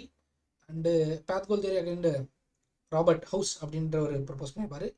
Leader partnership model அப்படின்னு சொல்லிட்டு இந்த கண்டிஜென்ஸ் தேரிலாம் வந்து ஒவ்வொருத்தர் ப்ரப்போஸ் பண்ணியிருப்பாங்க. ஓகே, ஸோ நிறைய டிஸ்கஸ் பண்ண நிறைய டைம் எடுத்துக்கும், நிறைய என்னால் இது பண்ண முடியாது. அதனால் வந்து I am limiting. Theory of லீடர்ஷிப்பை வந்து ஒரு 3 தேரியாக பிரிக்கிறோம். அந்த 3 தேரிக்குள்ளே நிறைய சப்டிவிஷன்ஸ் இருக்குது. அந்த தேரியை யார் ப்ரப்போஸ் பண்ணா அப்படின்ற மட்டும் நீங்கள் படித்து வச்சுக்கோங்க. That will be more helpful அப்படின்றதான் இதை சொல்லுவேன். அதில் கீவேர்ட்ஸாக எதெல்லாம் படிக்க முடியுமோ, கிரேட்மேன் தேரி, ட்ரேட் தேரியெல்லாம் யாராக சொல்லணும் அப்படின்னு பார்த்து ஒரு ட்ரேட் தேரிக்குள்ளே இதுக்கெல்லாம் வருது. Behaviour தேரிக்குள்ளே Ohio studies, மிச்சன் studies, manager கிரிட்டு அப்படின்றதெல்லாம் அந்த 3 அது யார் சொன்னா அப்படின்றத கண்டிப்பாக ஞாபகம் வச்சுக்கோங்க. ஸோ ஆக்சுவலி நம்ம வீடியோ கோர்ஸில் பார்த்தா இந்த தேரிலாம் வச்சு இந்த தேரியை உள்ளே போயிட்டு டிஸ்கஸ் பண்ணியிருப்பேன். அந்த டைமில் அங்கே இருக்காது இல்லையா, அதனால் வந்து நான் அது உள்ளே டிஸ்கஸ் பண்ணல. ரொம்ப இம்பார்ட்டண்ட்டாக வந்து லீடர்ஷிப் ஸ்டைல்ஸ் தான் ரொம்ப எக்ஸாம் பாயிண்ட் ஆஃப் வியூவில் ரொம்ப இம்பார்ட்டன்ட்னா அந்த லீடர்ஷிப் ஸ்டைல்ஸ். நான் நேராக இதுக்கு வந்துட்டேன். இந்த பர்டிகுலர் ஸ்லைடு வந்து ரொம்ப ரொம்ப இம்பார்ட்டண்ட். நீங்கள் வந்து எந்த மாதிரி லீடர்ஷிப்பாக இருக்கீங்க அப்படின்னு நீங்களே உங்களை கொஸ்டின் கேட்கலாம். இல்லை எதனா ஒரு டைப்பாக தான் இருக்கீங்களா, இல்லைனா வந்து 2-3 மிக்ஸ் பண்ணி இருக்கீங்களா அப்படின்னு நீங்கள் கமெண்ட் பண்ணுங்கள், நம்ம டிஸ்கஸ் பண்ணலாம். ஸோ ஃபஸ்ட்டு வந்து ஆத்தன்டிக் லீடர்ஷிப் அப்படின்னு சொல்லுவாங்க. ஆத்தன்டிக் லீடர்ஷிப் எப்படி இருப்பாங்கன்னா, ரியலாக இருப்பாங்க, அண்ட் ஜென்யூனாக இருப்பாங்க, சின்சியராக இருப்பாங்க எப்படின்னு சொல்லலாம். ரியல், ஜென்யூன் அண்ட் சின்சியராக இருப்பாங்க. அந்த மாதிரி இருக்கிற ஒரு டைப் ஆஃப் லீடர்ஷிப் வந்து ஆத்தன்டிக் லீடர்ஷிப் அப்படின்னு சொல்லிட்டு டிஸ்கிரைப் பண்ணுவோம். செகண்ட் மாடல் வந்து இதில் வந்து நிறைய கொஸ்டின் கேட்டாங்க, பர்டிகுலராக அதை ரொம்ப எம்ஃபசைஸ் பண்ணிட்டு தான் இருக்குது. Autocratic type or task management type ஒரு லீடர்ஷிப்பாக இருப்பாங்க. என்ன பண்ணுவாங்கன்னா, டெசிஷன் வந்து நான் எடுக்கிறது தான் கரெக்டு அப்படின்னு இருப்பாங்க. டெசிஷன் எடுக்கிறதுல யாரையும் இன்வால்வ் பண்ண விட மாட்டாங்க, ரொம்ப ஸ்ட்ரிக்டாக இருப்பாங்க அப்படின்னு சொல்லுவோம் இல்லையா. அந்த மாதிரி ஒரு லீடர்ஷிப் வந்து ஆட்டோக்ராட்டிக் லீடர்ஷிப் அப்படின்னு சொல்லுவாங்க. தேர்டு வந்து லேசிஸ் ஃபேரே ஆர் ஃப்ரீ ரெயின் லீடர்ஷிப் அப்படின்னு சொல்லுவாங்க. லேசிஸ் ஃபேரே ஆர் ஃப்ரீ ரெயின், சும்மா சொன்னால் கண்டுக்காம விடுறது அப்படின்றதான் நம்ம லேசிஸ் ஃபேரே அப்படின்னு மீனிங். என்ன பண்ணுவோம் அப்படின்னா, டெசிஷன் எடுக்கிறப்போ சப்பார்டினேட்ஸ்க்கு கொடுத்துருவாங்க. எதுவும் கொஸ்டின் கேட்டிருக்காங்க, சப்பார்டினேட்ஸ். இப்போ நான் மேனேஜர் இருக்குன்னா என்னோட அசிஸ்டன்ட் மேனேஜராக டெசிஷன் எடுக்கலாம்னு சொல்லி நான் கொடுத்துருவேன் அவங்க கிட்ட. அது மாதிரி இருக்க லீடர்ஷிப் வந்து laissez faire leadership or free leadership இருப்பாங்க. இது வந்து கரெக்டாக தப்பா அப்படின்னு சொல்லிட்டு பார்க்கும்போது சில இடத்துல கரெக்ட். ஏன்னா இப்போது நான் ஆல்ரெடி சொன்ன மாதிரி ஒரு சாஃப்ட்வேர் இண்டஸ்ட்ரீஸ் இருக்குது. ஏதோ ஒரு இந்த சாஃப்ட்வேர் டெவலப் பண்ண நீ உங்கள்கிட்ட இருக்க ஒரு டெவலப்பர்கிட்ட நீ கொடுத்துடலாம். அவரே டெசிஷன் எடுத்து அந்த டெவலப் பண்ணி கொடுக்க போகிறாரு. மேபி நீ அது வந்து ஒரு இன்சென்டிவ் கொடுக்குறேன், ஒரு ஹைக் கொடுக்குறேன் அப்படின்னு சொல்லி அவர்கிட்ட சொல்லிட்டு அந்த ப்ராஜெக்டை முடிச்சு கொடுக்கலாம். அவரே பண்ணுவார். நீங்கள் போய்ட்டு ஒவ்வொரு விஷயத்தையும் அவர் இன்ஸ்ட்ரக்ட் பண்ண அவசியம் கிடையாது. அந்த நேரத்தில் நம்ம லேசஸ் ஃபேரை யூஸ் பண்ண முடியும். ஓகே, நம்ம இதுக்கு முன்னாடி ஒரு ஸ்டடி பார்த்தோம் இல்லையா, கொஞ்சம் அதை டிஸ்கஸ் பண்ண நினைக்கிறேன். இந்த ஓஹியோ ஸ்டேட் ஸ்டடீஸ் அப்படின்னு அந்த இடத்துல என்ன பண்ணுறாங்க அப்படின்னா, அவங்க வந்து 3 டைப் ஆஃப் லீடர்ஷிப் எடுக்கிறாங்க. Autocratic, laissez faire and democratic. இந்த 3 டைப் ஆஃப் லீடர்ஷிப் எடுத்து ஒவ்வொரு கம்பெனிலையும் இந்த மாதிரி லீடர்ஷிப் என்ன பண்ணுறாங்க, அவங்களோட அவுட்கம் என்ன வந்திருக்கு அப்படின்னு சொல்லிட்டு ஒரு ஸ்டடி எடுக்கிறாங்க. ஸ்டடி எடுத்து பார்க்கும்போது அதில் அவுட்கம் என்ன வருது அப்படின்னா, லேசஸ் ஃபேரே வந்து அவ்வளோ பெருசாக பெர்ஃபார்ம் பண்ணல, அதனால் தூக்கி ஓர வச்சுட்டாங்க. ஆட்டோக்ராட்டிக் அண்ட் டெமோக்ராட்டிக் வந்து எடுத்து டிஸ்கஸ் பண்ணுறாங்க. அடுத்து ஆட்டோக்ராட்டிக்கும் டெமோக்ராட்டிக்கும் ஹையாக ப்ரொடக்டிவ் வந்துருக்கு. அப்போ அந்த ஆட்டோக்ராட்டிக் டெமோக்ராட்டிக்குள்ளே கம்பேர் பண்ணும்போது டெமோக்ராட்டிக் கிவர் பெட்டர் ரிசல்ட்ஸ் தேன் ஆட்டோக்ராட்டிக் அப்படின்னு சொல்கிறாங்க. ஓகே, டெமோக்ராட்டிக் லீடர்ஷிப் யூஸ் பண்ணுற கம்பெனி வந்து நல்லா ப்ரொடக்டிவிட்டி கொடுத்துருக்காங்க. எம்ப்ளாயிஸும் வந்து ரொம்ப எந்தூசியாசமாக ஒர்க் பண்ணியிருக்காங்க, உங்களுடைய ஹெல்த்தும் பெட்டராக இருந்திருக்கு அப்படின்னு சொல்லிட்டு டிஸ்கஸ் பண்ணுறாங்க.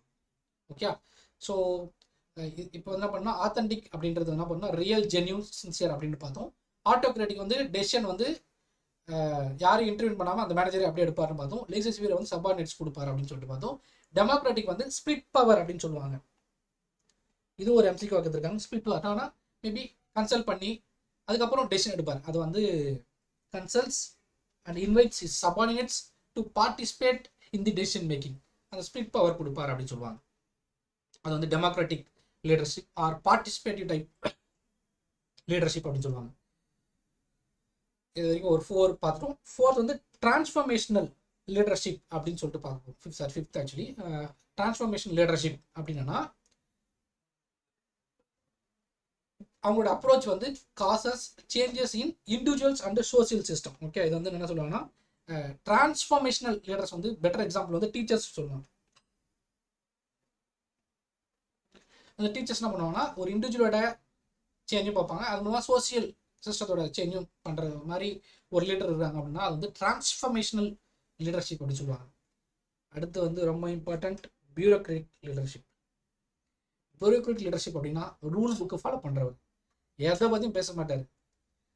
என்னோட புக்கில் என்ன சொல்லியிருக்கு, என்னோட ரூல்ஸ் என்ன சொல்லியிருக்கு, ரூல் 14 என்ன சொல்லியிருக்கு, அதுபடி தான் வேலை செய்வேன் அப்படின்னா ரூல் 15 என்ன ஆச்சுன்னா அதுபடி அந்த ரூலை மட்டும் மேபி கவர்மெண்ட் ஆஃபீஸர் சொல்லலாம். சில கவர்மெண்ட் ஆஃபீஸர் வந்து என்ன பண்ணுவாங்கன்னா அந்த ரூல்ஸ் என்ன சொல்லியிருக்கோ அதை தான் ஃபாலோ பண்ணுவாங்க. அதை தாண்டி லைட்டாக ஒரு சின்ன ஒரு பர்சன்டேஜ் கூட வேரி ஆக மாட்டாங்க. மேபி நிறைய பேர் நீங்கள் பார்த்துருக்கலாம்னு நினைக்கிறேன். அந்த மாதிரி ஒரு லீடர்ஷிப் வந்து பியூரோக்ராட்டிக் லீடர்ஷிப் அப்படின்னு சொல்லிட்டு சொல்லுவாங்க. அதுக்கப்புறம் கரிஸ்மேட்டிக் லீடர்ஷிப். இவங்க வந்து எப்பவுமே ஒரு விஷனோட எந்தூசியாசமோட இருப்பாங்க அப்படின்னு சொல்லுவாங்க. Vision with some energy and enthusiasm இருக்கிற லீடர்ஷிப் வந்து எதுக்கு எப்படின்னா அப்ஜெக்டிவ் கொடுப்பாங்க. Vision work by infusing high amount of energy and enthusiasm இருக்க லீடர்ஷிப் என்னன்னு சொல்லுவீங்க, டிரான்ஸ்ஃபர்மேஷனா, டிரான்சாக்ஷனலா, டெமோக்ராட்டிக்கா, கரிஸ்மேட்டிக்கா அப்படின்னு ஒரு ஆப்ஷன் கேட்பாங்க. அந்த இடத்துல இது பயன்படும். கரிஸ்மேட்டிக் லீடர்ஷிப் சொல்லுவாங்க.